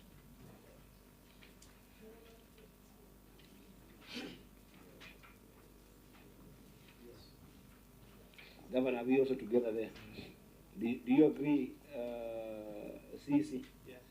You realize an actual budget of 135 million. And also, you ended up spending 163 million. Up to there, are we together?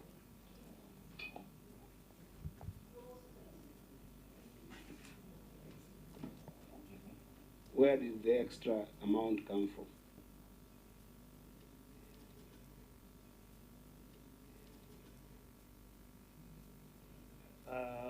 Through the Where chair. did, let me just do the tabulation for you, because we need to make it clear here. So we have got 163 minus 135. So you've got about 28 million up and above your actual revenue. Where did that come from? I want to state that apart from NHIF, we also, from our facilities, we have money collected in cash that goes to the F5 account. Plus, as I've said earlier, Linda Mama also, we get some reimbursements from the expenses that are incurred by the patients when they visit these facilities. Let's start this way. You did a revenue budget of 232 million. Is that correct? Where were you hoping to get that money from? We were hoping to get this money from, of course, the patients who visit the hospitals. Okay. Yes. Do you have a schedule of where you are? Because I think that this is a better control and performance chair, and we have got a shortfall of 42%, and then we've got an upward spending of 30%. An expending of 30%. I think that it would be important that this query leads us to how can you be able to perform as a budget, and that's why I'm asking you these questions. I'm not interrogating you. I'm actually trying to look at what are the areas for performance for this budget. You budgeted for, this is a revenue budget. In your revenue budget, you budgeted for 232 million. Where did you hope to get this money? Do you have a schedule that I was hoping to get from NHIF, 45 million, which is the maximum you'll be able to see from the previous query? Isn't it, Chair? And then the rest, where are you projecting? Do you have a schedule of where those projections are coming from? Yeah, through the chair, I want to confirm to this committee that we also have several donors working with us in the county, the Department of Health. So when we budget, we also budget with our donors in mind. I want you to help. I want to help you. Let me answer that one. Yes. Given that that question is not a question, it's actually an extra question.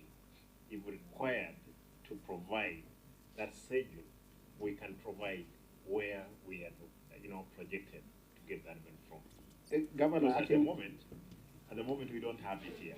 But Governor, that's actually the answer that should have come to this question, because the way the response would have expected here is a schedule that indicated the target for that 232 million.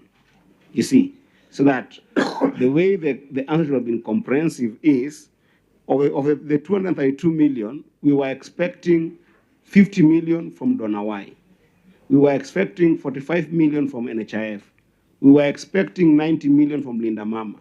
We were expecting 50 million from XY source. However, the shortfall of 97 million came because Donawai did not come with the 45 million, they came with 30 million. You see what I mean? And then Linda Mama, we ended up getting 30 million instead of 45 million. Here, because this is about battery control and performance, and we have to see how do you overshoot. You don't expect that donor Y will give you money when they won't come up for you. So that if they won't come up, we can advise you that perhaps on this have this remedy from the governor or XYZ. But the way it is like a proper, we can't give you feedback when you don't go into that detail on where were you hoping to raise that revenue and where were the big shortfalls, so that we target those and give you proper feedback on how to reduce that 42%. That's what I'm asking. Yeah, and in fact, before Senator Ogenda comes in, the budget is actually not balancing. Because if you look at the amount you raised was 135 million, but you spent 163 million, meaning that there is 28 million. Where did it come from? Because you only spend what has been realized.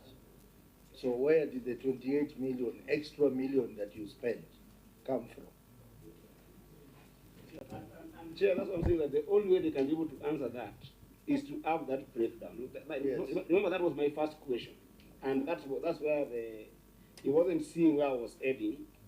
And this is not a question of being defensive. This is a question of how can we help your budget projection make sense so that you don't over budget or underspend. Because you have raised 135 million. That's the money you're declaring you've raised. But you have spent more than you have. And I asked you, where does that money come from, 28? You know what you told me? You've got many sources. You know why you're saying you've got many sources? Because you don't have a schedule. You expect to have all those money. So I can say that actually the 28 million came from the governor because Donawai did not come up with that. Or the 28 million came from Linda Mama, but because NHIF did not come through for us. We need that rigor so that we can be able to give you proper feedback as financial team in this committee. Senator Ogenda, put yourself on record and you proceed. Thank you. Governor, welcome to the committee as the leader of my party, the deputy party leader. Yes, you know your party leader, deputy. Yes. Now, just 2 points, Governor. I just wanted to just weigh in on the budget control and performance. Right from what Senator Eddy has asked, the plug-in, CC has referred to donors. Are you able to provide that schedule? Or can you, on top of your head right now, tell the committee how much money you received from donors during that year. But that ties into the other question. Did you therefore knowingly, is there information that you knowingly withheld from the auditors when the audit process was going on? And lastly, CC of Governor, was there money lost? I think that is the other crucial point in all this. Was there money lost? I see performance question and the year in KASU 2021-2022. I don't know that COVID, what we're looking at here. Yeah, so Governor, you can respond. Chair, before I give them a chance to respond, hopefully if we had had a look at the earlier response, you'll realize what Senator General has asked was that COVID element, which has not been, I'm sure, which has not been captured here. But it is a recurrence of the same question as the previous year. Therefore, that bit of it I want to agree. You should make me a CC. You can.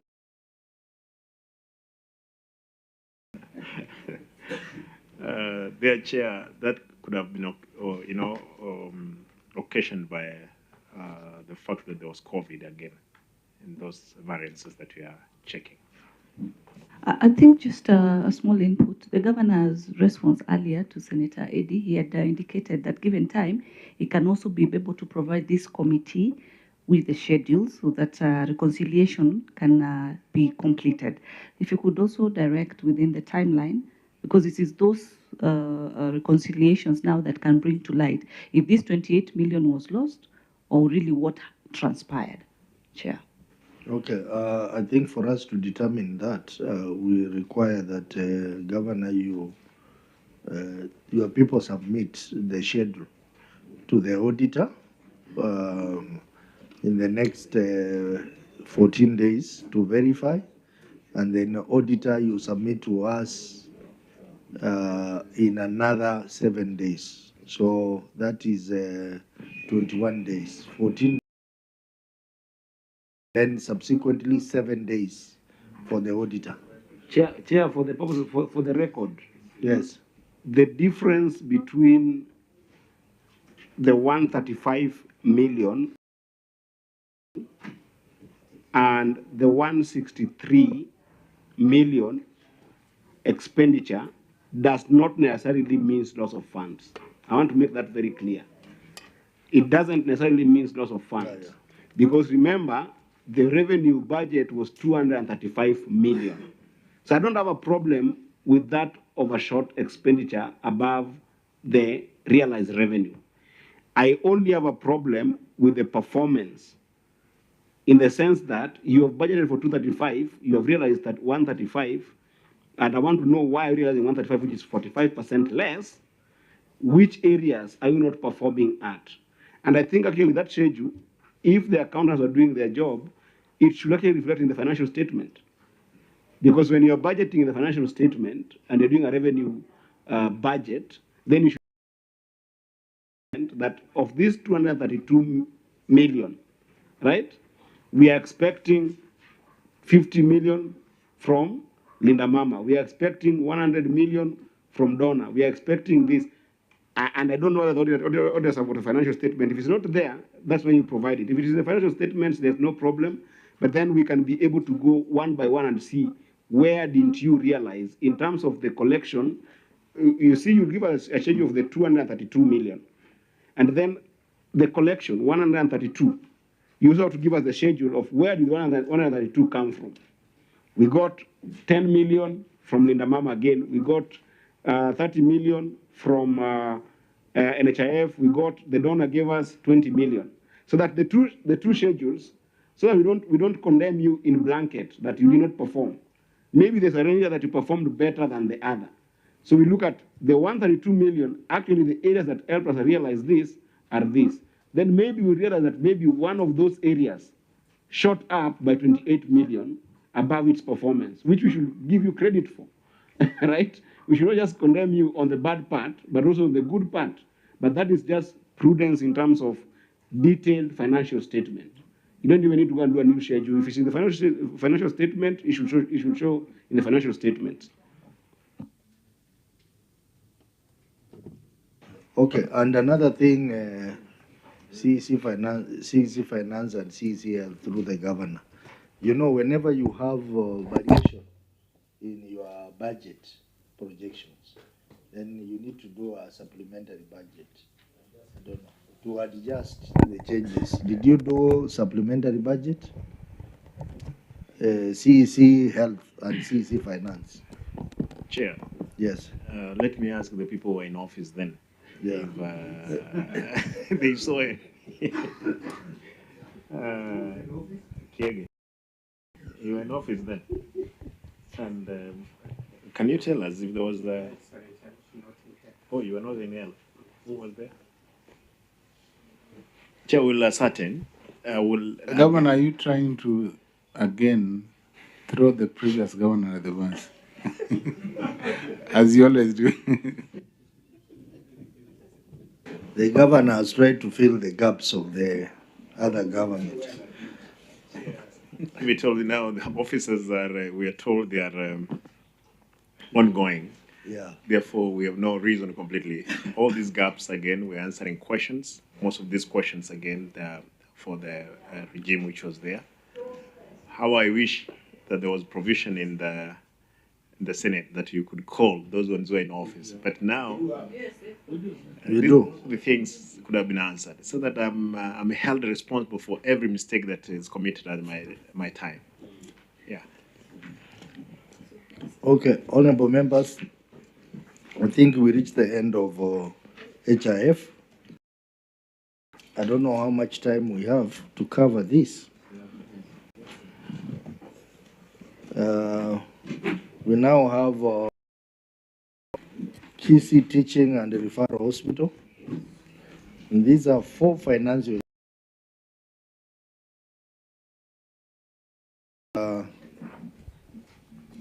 Time now is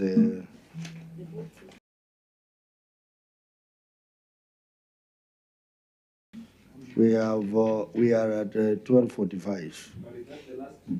Yes, 4 financial years. Yeah, so let's see how much we can cover. It has quite a number of issues.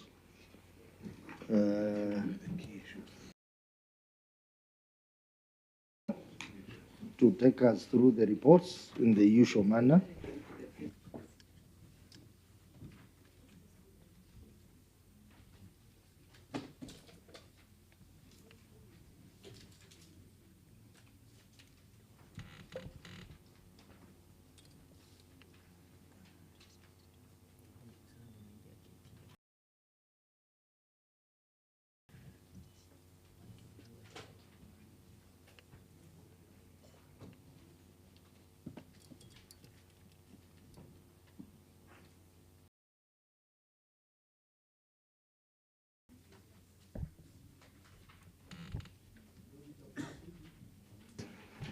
Thank you, Chair.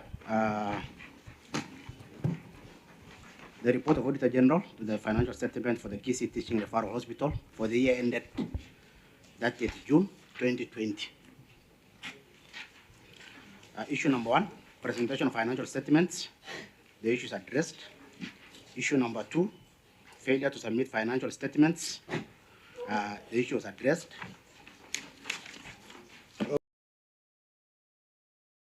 Compliance issue. That is a compliance issue. Yeah, it can only mitigate. And that one we had given direction. Okay. So it also applies here. Proceed. Issue number 3 is about property, plant, and equipment, not addressed. Issue number 4, inventories, not addressed. Issue number 5 is budgetary control and performance, not addressed. Are those issues which are not addressed recurring for the other years? Yes, they are recurring. Okay. Go to 2021. The report of the Auditor General for the financial statement of the Kisii Teaching and Referral Hospital for the year ended 30th June 2021. Issue number 1, budgetary control and performance not addressed, and it was only one issue for that year. So it is recurring also? Yes. 2022? 2022, the issue is also one item, which is again recurring, budgetary control and performance, and not addressed. I have noticed a trend, Auditor. I don't know whether, Governor, you have noticed the same. That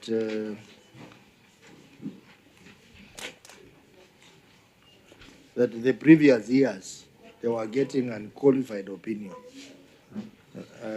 Yeah, but during your time, that is for the year ended June 2022, then the real issues came out. I don't know, Auditor, where were the issues hiding for the previous years? Huh? Auditor, where were the issues hiding? Because when you look at year ended 2021, it's unqualified. Ended June 2022, unqualified. But now when you come to 2023, it's adverse. Because there are new issues which should have emerged much earlier.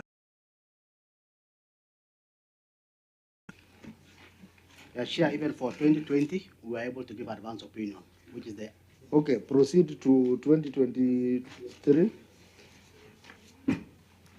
2023, the audit report of the Auditor General on the financial statement for the Chair. Kisii Teaching and Referral Hospital for the year ended 30th June 2023. Point of order. What is your point of order?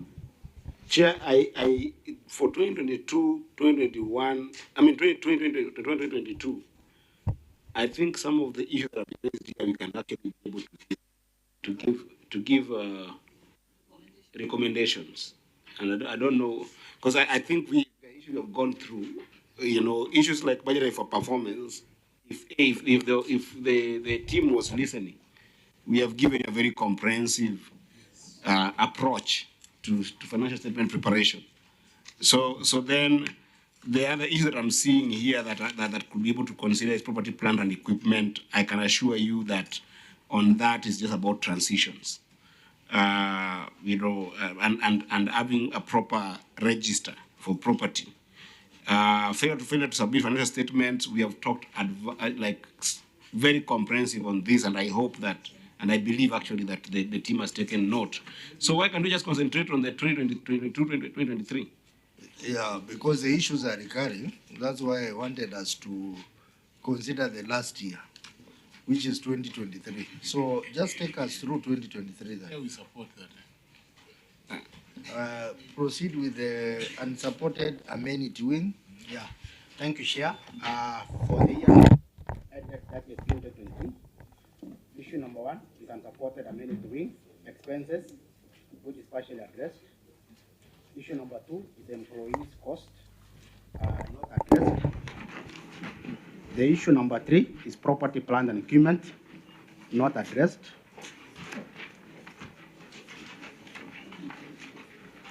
We have issue number 4 is about unsupported repairs and maintenance, not supported, not addressed. Then issue number 5 is general expense Kisii County interest, not addressed. Then issue number 6, more of the same budgetary control, not addressed. And issue number 7 is lack of training need assessments, which is not addressed. Of updated asset register, which is not addressed. Okay, so I think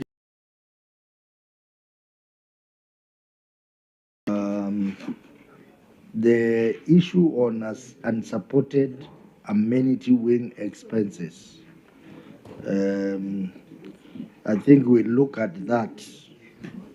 And then employee cost, we'll look at that. The issue of property, plant, and equipment. Governor, this is similar to the one we saw in a municipality. The issue of land, buildings, motor vehicles, furniture, blah, blah, and all, and and even asset register, depreciation policy. I think in the same light we looked at the municipality, we'd like you to look at that as well. So we will not cover this for the purpose of time. We'll take the written response, but also direct that Governor put more effort around that asset management. So that goes on and on. It's very detailed. The matter of Doctor's Plaza is also there as part of that. The machines, dialysis, cryotherapy, and CT scan, all those. Are those issues related to the mess? They are related to the mess. This mess is really a mess.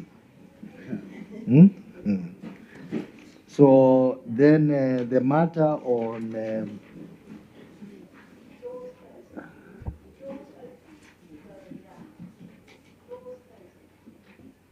unsupported repairs and maintenance. Auditor, what was the main issue here? The main issue here is the munching, whereby there was repair and maintenance cost. But in terms of looking the property plan equipment, it was not recorded. So there is mismatch about the repair and maintenance for some of these assets. But if you look in terms of the book of the accounts, some of these assets are not recorded under the hospital, like now the vehicles and all. So it is touching on the issue of assets. Yes, yes, yes. So I think that can also be managed under asset management as well. General expenses, Kisii County impressed. What is it about, Auditor?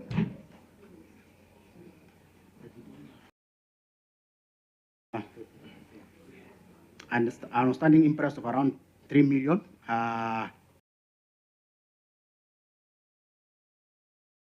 And currently, what has been supported is around 1.5 million, which falls short of the 3 million. And it was referred as general expenses, Kisii County.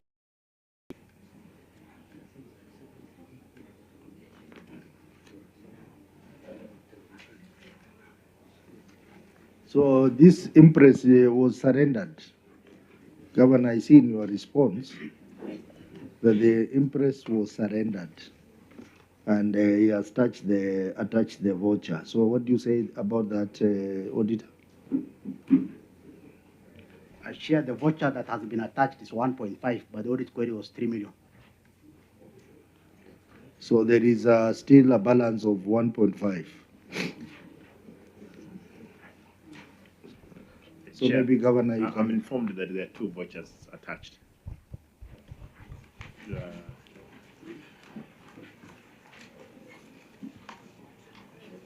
Confirm that. I'm trying to manage time so that we only deal with the key issues. Here too. Confirm that as we go on. The other auditor can assist. Budget control and performance. I think we've spent more time on this. Where we have said if you cannot meet your budget figures, then you do a supplementary budget. Lack of training needs assessment. Auditor, what is the main issue here? 191,000. What is the main issue here? Yeah, sure. The audit query is about there was some training that has already been undertaken. But in terms of just confirming whether there is some training need assessments in place, or maybe even the training plan has not been provided. But the county were able to explain that this expenditure relates to CBD hours for the doctors and also the accountants. So they were able to support that in terms of the CBD hours. But the major concern was the issue of the training need assessment, and also in terms of the training plan, whether it's placed. That's the concern for the audit. Okay, the issue of an lack of an updated asset register, I think this also covers what I had directed earlier. So, honorable members, in that case, The query on unsupported amenity wing expenses and employee costs.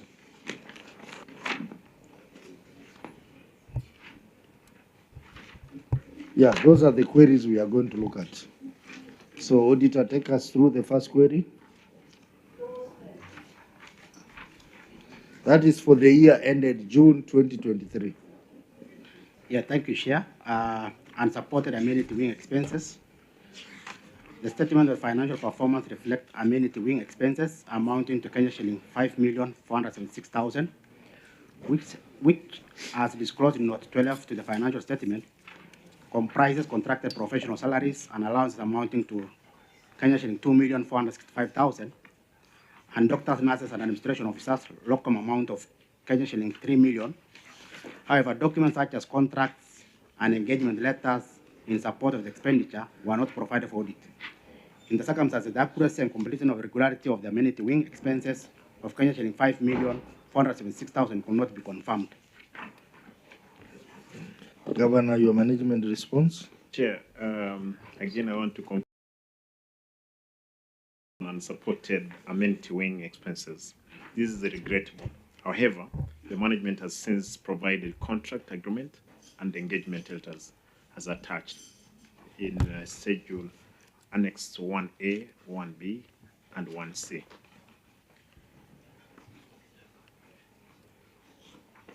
Auditor, your comments?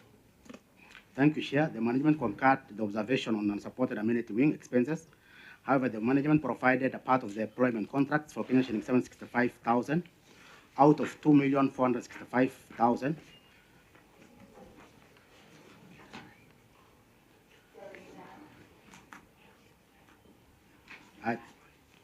Maybe, Chair, we raised in terms of, that's why we even indicated partially addressed, but there were documentation which was missing earlier on, especially the engagement letters and the contract agreements.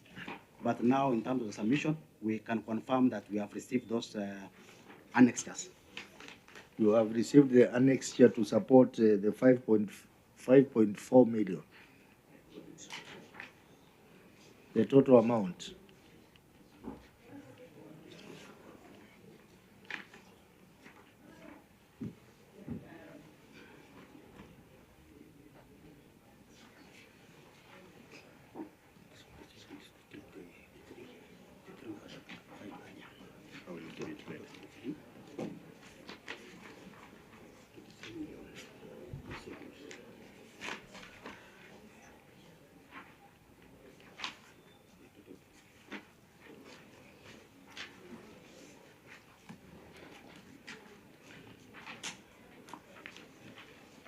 Share in terms of the schedule that has been provided, unless the annex is missing, they are totaling to 3,566,500. Out of the issue, we queried about 5,476,000.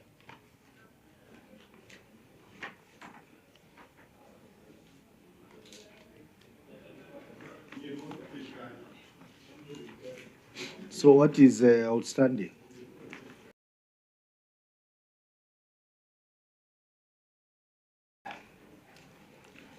Around 2 million is outstanding.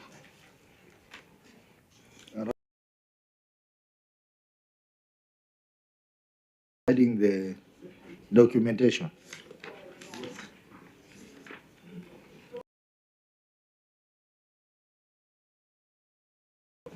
Advisors on this.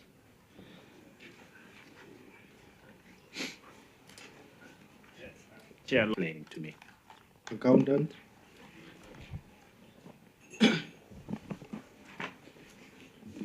Thank you, Chair, for this chance again. On this note, on unsupported amenity wing expenses, as per the auditor query, they queried on the attachment supporting documents such as contracts, and we have provided those attachments. For the expenditure, already we had given, and we did not have an issue touching on the expenditure side. The only areas they queried us is the engagement letter and contract letters for those who are working on the amenity wing. Chair, since the gentleman is on the floor. Would you confirm to the committee your names, please, quickly? Thank you, Chair. My names are CPA Richard Musawi Mugaka. Elijah, Richard? Elijah. Elijah, also Elijah, sorry, yes? Yes. Mugaka, your SPAC number? 24903. 24903. So you're the one who signed these financial statements? Yes. And you're the one responding on behalf of the governor, indicating that according to you, you've issued all the relevant documents. You are satisfied with what you delivered to the auditors? No, as per the query, the auditors raised, they asked about the attachment which were missing. That's what the contract and the engagement letter, and this is what we have supported. So it doesn't bother you that the accountant are raising the issues that are not able to reconcile of amount almost 2 million? As the auditor raised the issue, and we are ready to reconcile that amount, you can do it. So you agree that the auditors do not have all the relevant documents for them to audit and reconcile on this matter. You agree? Chair, let me help there. There's somewhere I was driving, I wanted it to catch your eye, Governor, because as much as Article 179 is in place, you've done your due diligence, you've given personnel and officers opportunities and jobs to work and deliver, true or false. And you find that the documents that are being asked, it's not you issuing these documents, it's CPA Elijah. And we need to be on the same page that he needs to own up, because the other concern I'm also having with Elijah, the CPA, a member of his board, under number 24903, is not in good standing as we speak. Why are you also not in good standing and you're also signing financial statements? Are you in good standing? Yeah. Are you good or bad? Are you good or you're bad? I'm not in good standing, but I'm a member. I'm a member. So you're in bad standing right now? Currently, I'm not good standing. No, just say bad.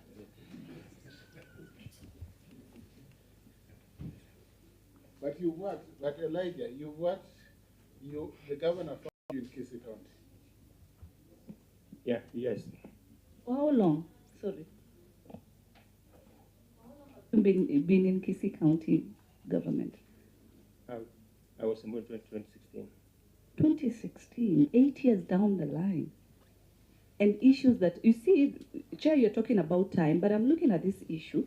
We are here because you simply did not remit the prerequisite documents that are needed for them to reconcile.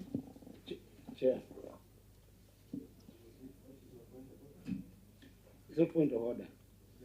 The contribution. I'm really keen here and I'm getting tired. Proceed. I think the governor looks very tired. I don't know that it's something the government is not telling us. No, not about tea. Tea is my adjacent governor, so I can get him tea. Tea is not a problem. But there's something the governor is not telling us. Governor, are you okay with this? All these employees? Is that the accountant who gave this document? Do you know the document that you're required to give? Do you understand the document that the auditor is asking for here? Through the governor, I'm just asking a very humble question. Chair, I think I want to say this. This is among those officers I think who are better. I give up.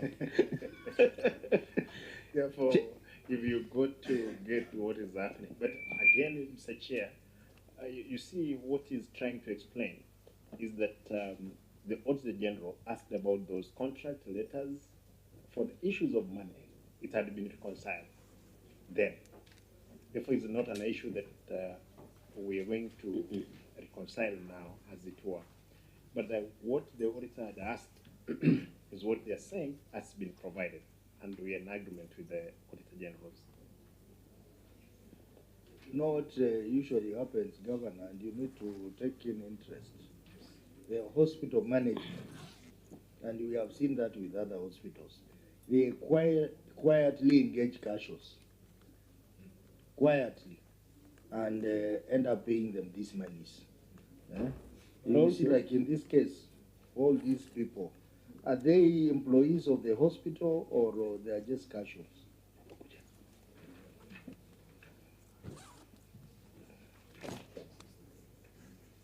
All these people who are paid, CEC Health, through the governor, can you tell us who are these people who are paid? Are they permanent employees or casual employees?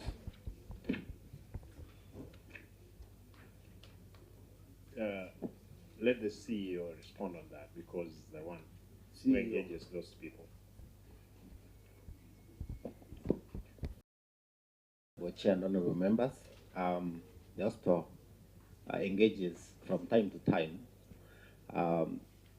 employees at the casual levels and the professionals as locum part-timers on contract.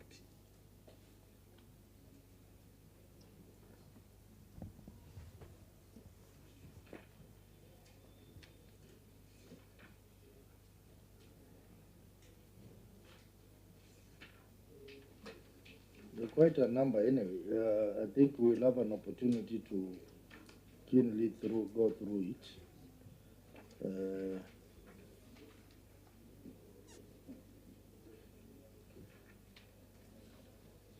So, Auditor, what is the way forward on this? Yeah, thank you, Chair. Maybe ours is, in terms of the contracts that have been provided, the engagement that has been provided, we remember we mentioned a figure of 5.4 million, and that figure needs to be supported with the schedule.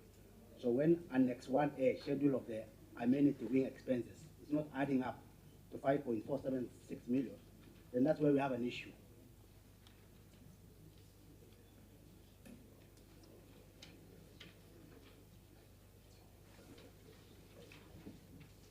Chair. Yes. You see, it's already 108. Yeah, we are now going to the very last query. I know, and actually I want to discuss if I'm going to that. Because, Chair, reconciliation issues are very important issues. Reconciliation issues are not just an issue of providing a document here and there. And I think the accountants will take their work seriously. Chair, I don't know whether you noticed that this entire report was adverse. I don't know whether you noticed that. And I've gone through all the queries, I've gone through the last query, I've even gone through the query we left on the unsupported repairs of documentation, because otherwise somebody else reading this report would actually claim a loss of funds. That you put even the entire county in the risk of EACC, because the same problem that the auditor is asking here reflects on that unsupported repairs and maintenance, where you can have ghost workers in form of casual workers. You can also have ghost assets in terms of constant issue of that accounting problem. Because if you look at, I know we didn't look at it, we said we're not going to look at it. Chair, I will advise that the way we have treated, because this is the first time we're looking at this hospital, these reports need to be go and reconsidered with the governor and the auditors. If I'm to extend your leniency that you gave in the previous issue, in fact, this is where you need a lot of leniency to be able to allow the governor and the auditor to go and look at these reports and do a lot of adjustments, even if it's going to be a prior year adjustment. Let the accountant go and do that, because the query is here that if you leave, even this query, if you leave it just at the face value of it, you will give the county trouble. Somebody else will come and hold this document, might have a different interpretation on a strictly financial understanding. Because what this query will go, if you leave it the way you want to leave it, and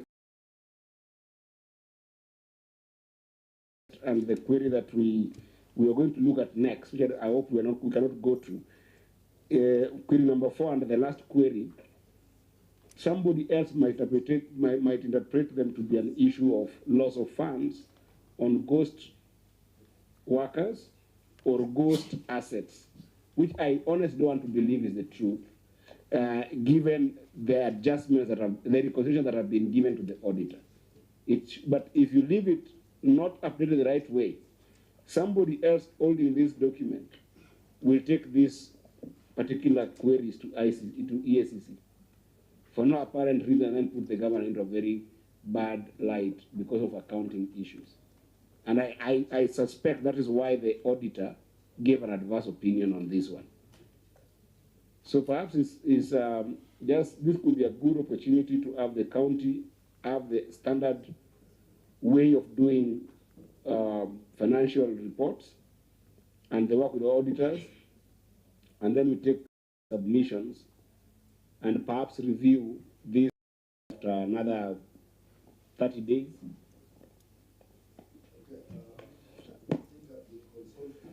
I've been consulting with the clerk here, and indeed, we need more time to review this report. And I know the governor is one of the reformist governors we have. I know the matter of water company, you have made good progress after we thoroughly went through the report. So you remember I had questioned the auditors previously that how come the year ended 20, governor is leaving briefly, so we can give him a few minutes and then we proceed.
Welcome back, Governor.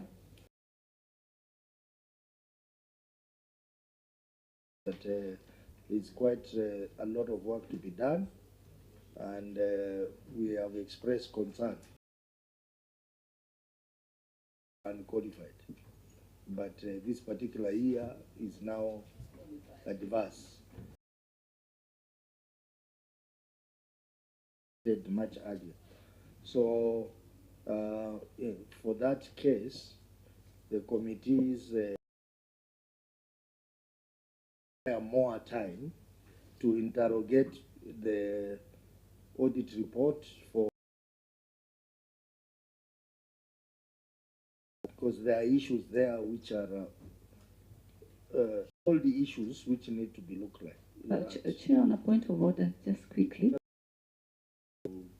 Give your point of order. The issue of property, plant and equipment, we are noticing that the mess equipments are actually a mess. And that was signed much earlier. I don't know why the auditors could not pick that in the previous years. The issues of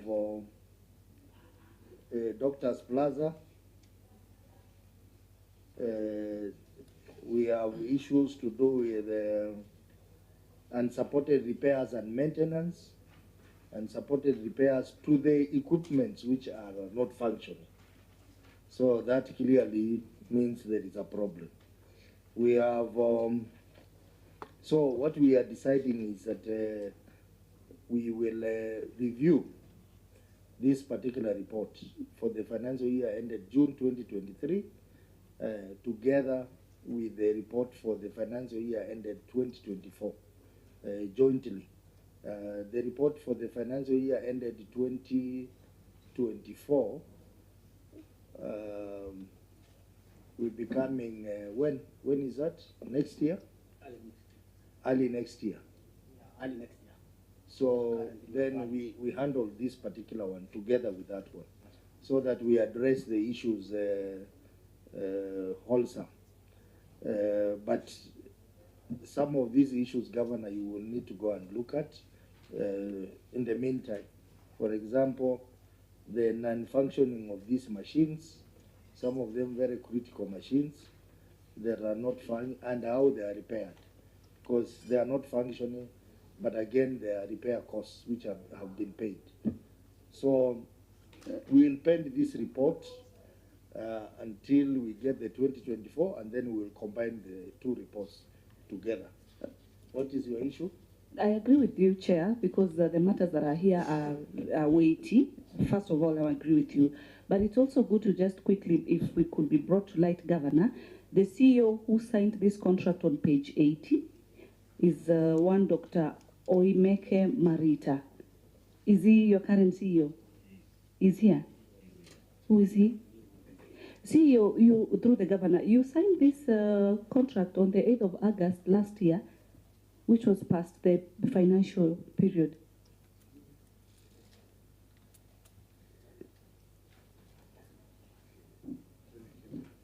Page 80,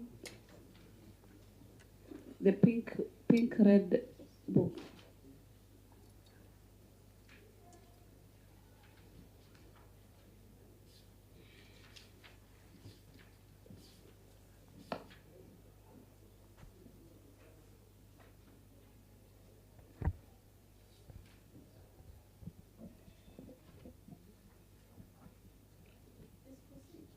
Yes, through Chair, yes. If you go through the annexure, there are those which have been signed after the start of the financial year, and there are those which are during the financial year.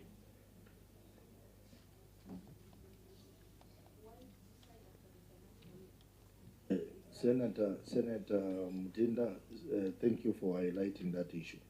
But I have already directed that we will reopen this report together with 2024 so that we look at it thoroughly. And I know the Governor really appreciates our input in giving a thorough approach to it, so that we can give very comprehensive recommendation on what needs to be done. So I think we stop at that point. Your question is noted, but let us look at it then. Immediately we get 2024, we will have another session which will combine 2023 and 2024. But meanwhile, Governor, you can look at these audits, those gaps before the next session we are going to have on the matter of hospitals. Well noted, Chair. We're on the same page, just a finality. In the previous query that I had raised in terms of the chair of the board, CEC should concentrate on the policy making. He is a chair. We've requested for the act, and you've not provided.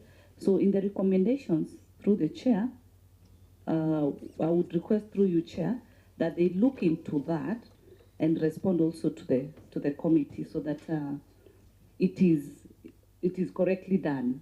You cannot be there, be focusing on being the overall management. You appoint a chair.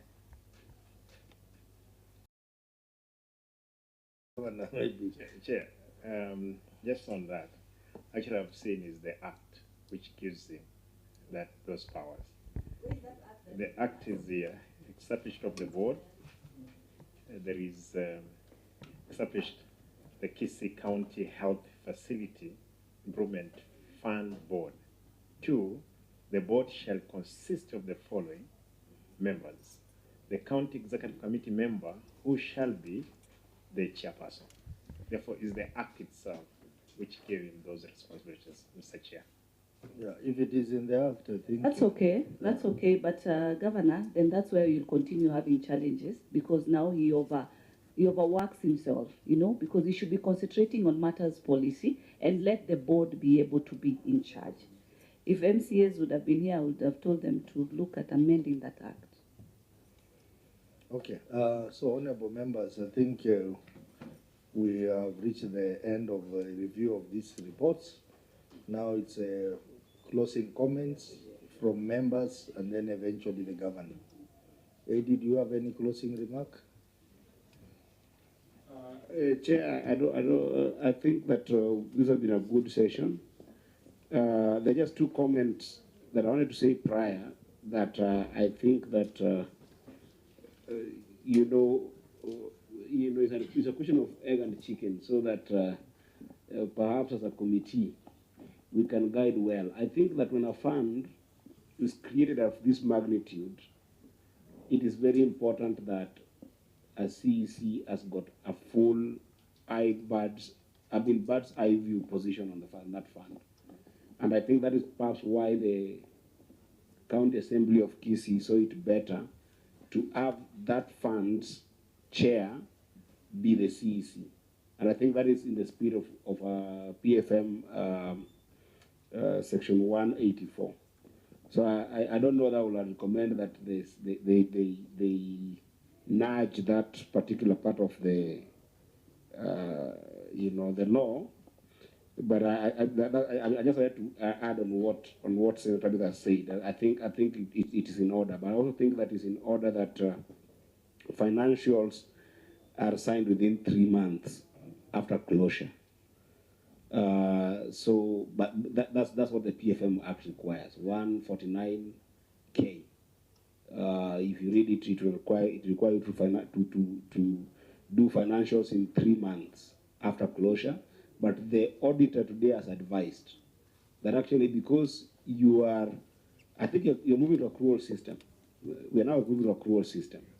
So if you're moving to accrual system, at the end of financial year, you should actually just have financial documents ready, because you operate on a day-to-day basis. So just at the end of the year, make sure that you don't want to keep your sprints to the latter. When the auditor shows up, then you're like, oh, where are my documents? You'll be prone to a lot of errors, because these are numbers that you have to interact with. So do them on an accrual basis as well. I think the next will just be about some of the issues that we have seen in the last report. I think that there are issues of a lot of conversation with the auditor. I would encourage that Governor, on that particular report, you take full control and make sure that the financial reporting there is done according to standard that you best feel is good. Because otherwise, the recommendations would come to almost saying that something should be sacked. And I don't like seeing people losing jobs when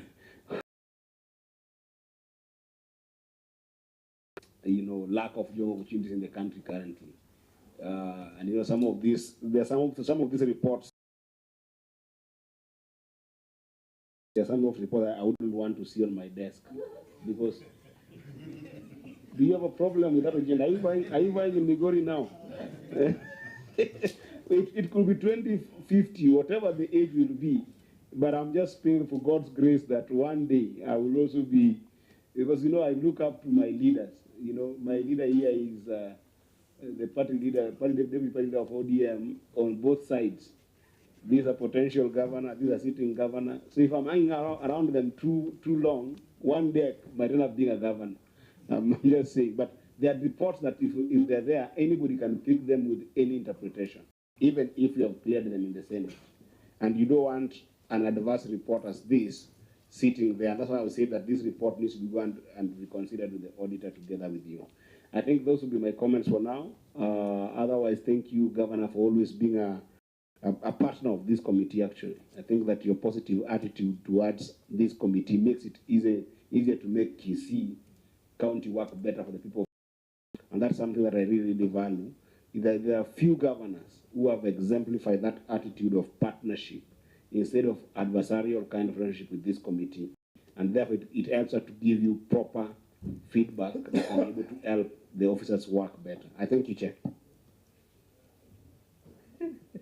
One minute. It felt like Senator Ed is requesting for future ticket. Eh? Yeah?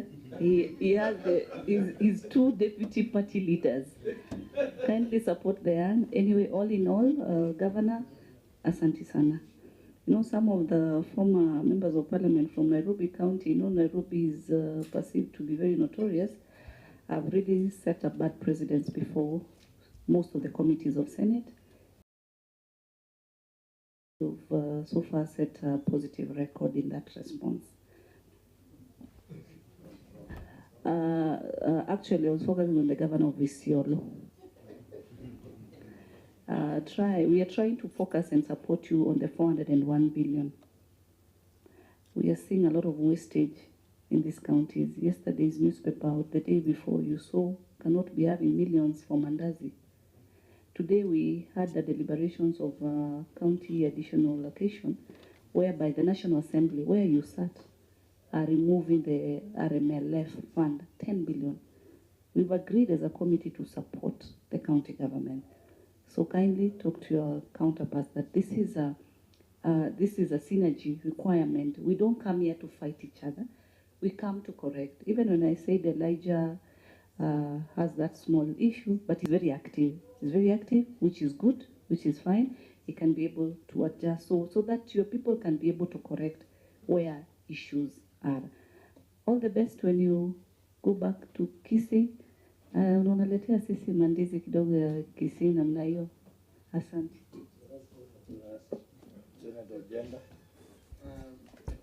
I think when Senator Eddie talked about governor, I thought he was talking about me.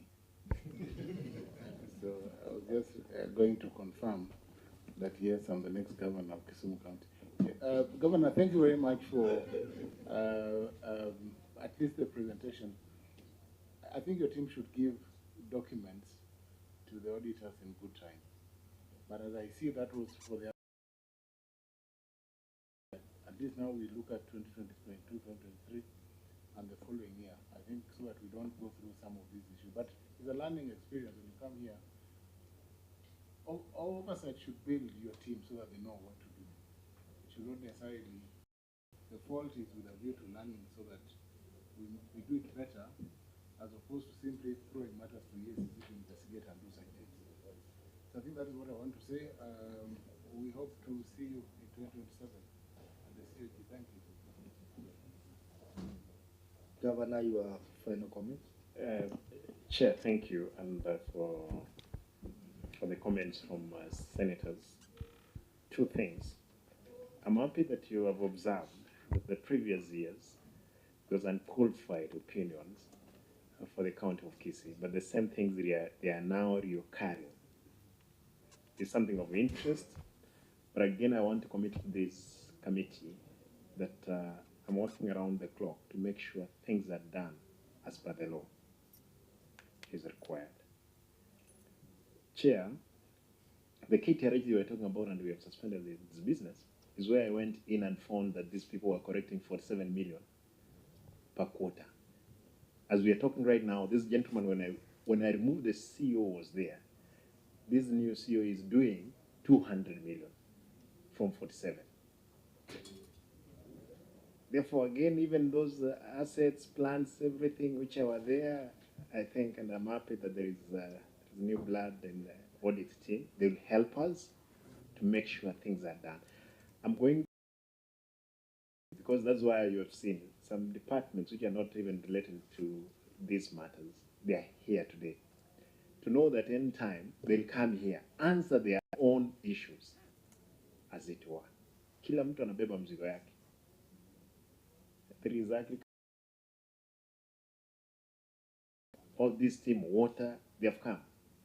And I'll make sure they appear so that at the end of the day, they carry their own cross around. Chair, in the same facility of KTRH, there are people away because of these things. At the time we're going to have the discussion, you'll realize there are so many people whom we could have not entertained, despite the fact they were getting all qualified opinion, unqualified opinion, but they had to go. It's only that the senator from Nairobi has left. I want to take possibly of what you've said. The new system of accruing system, is the best. We'll be reporting on daily basis, check what is happening, so that by the end of the day, when the auditors are coming, they have the clear report. My undertaking, Chair, is that we have a responsibility as a country and as a that's true. It's up to us to, to come from our slumberland, help the country to move forward. There is no angel who will fall from heaven to fix the current situation. We must be angels of our own time. Therefore, Mr. Chair, I'm happy, Mheshimiwa Senator Ojenda, wishing you welcome, Mr. Senator Okech. Then we will meet 20. Chair, cushion agenda. I might be a governor before you. Be careful. My gods work family. And for your information, when you are seated there, know that one day you will sit here. Yes. You will be grilled by those ones who will be there.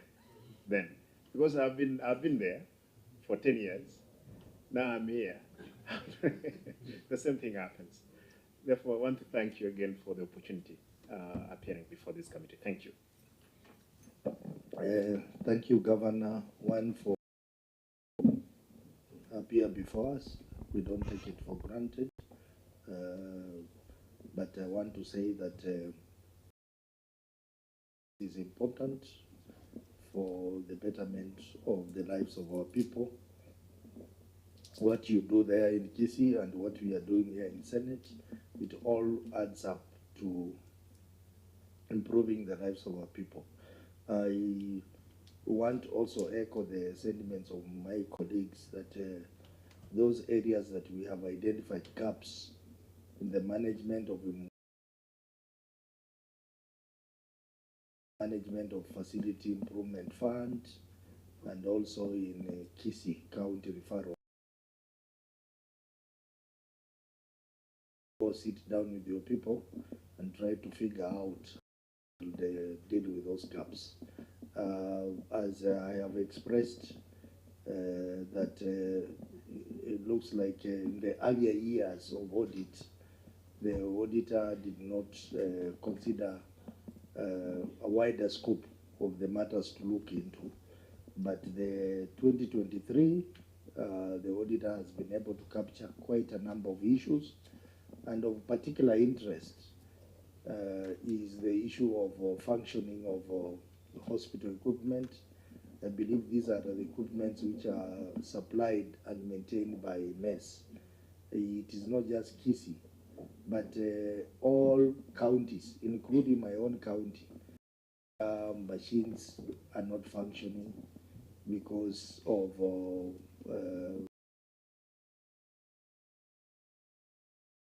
I think this is an issue that governors, you need to take charge within COG and have it addressed by the national government, because you cannot continue paying for repair costs for machines which are not functioning. You would rather have your own machines procured under your own budget and maintained by yourselves. So I think issues of budget management, we have also picked them. You will need to sit down with your people and ensure that we have proper budget control and performance. such that when you are not able to meet the budget expectation, then you need to come up with a supplementary budget so that we stop having queries in relation to budget control and performance. So otherwise, all in all, we want to appreciate that this is a learning process. There is a lot your team learns from senators. There is a lot senators also learn and share with you because they interact with many reports for various counties. So we are able to know and interface with current challenges. Matters of asset register, management of asset, depreciation, I think it's another gray area that you need to look at so that public property is not lost and is accounted for and is reflected in your books. Otherwise, thank you very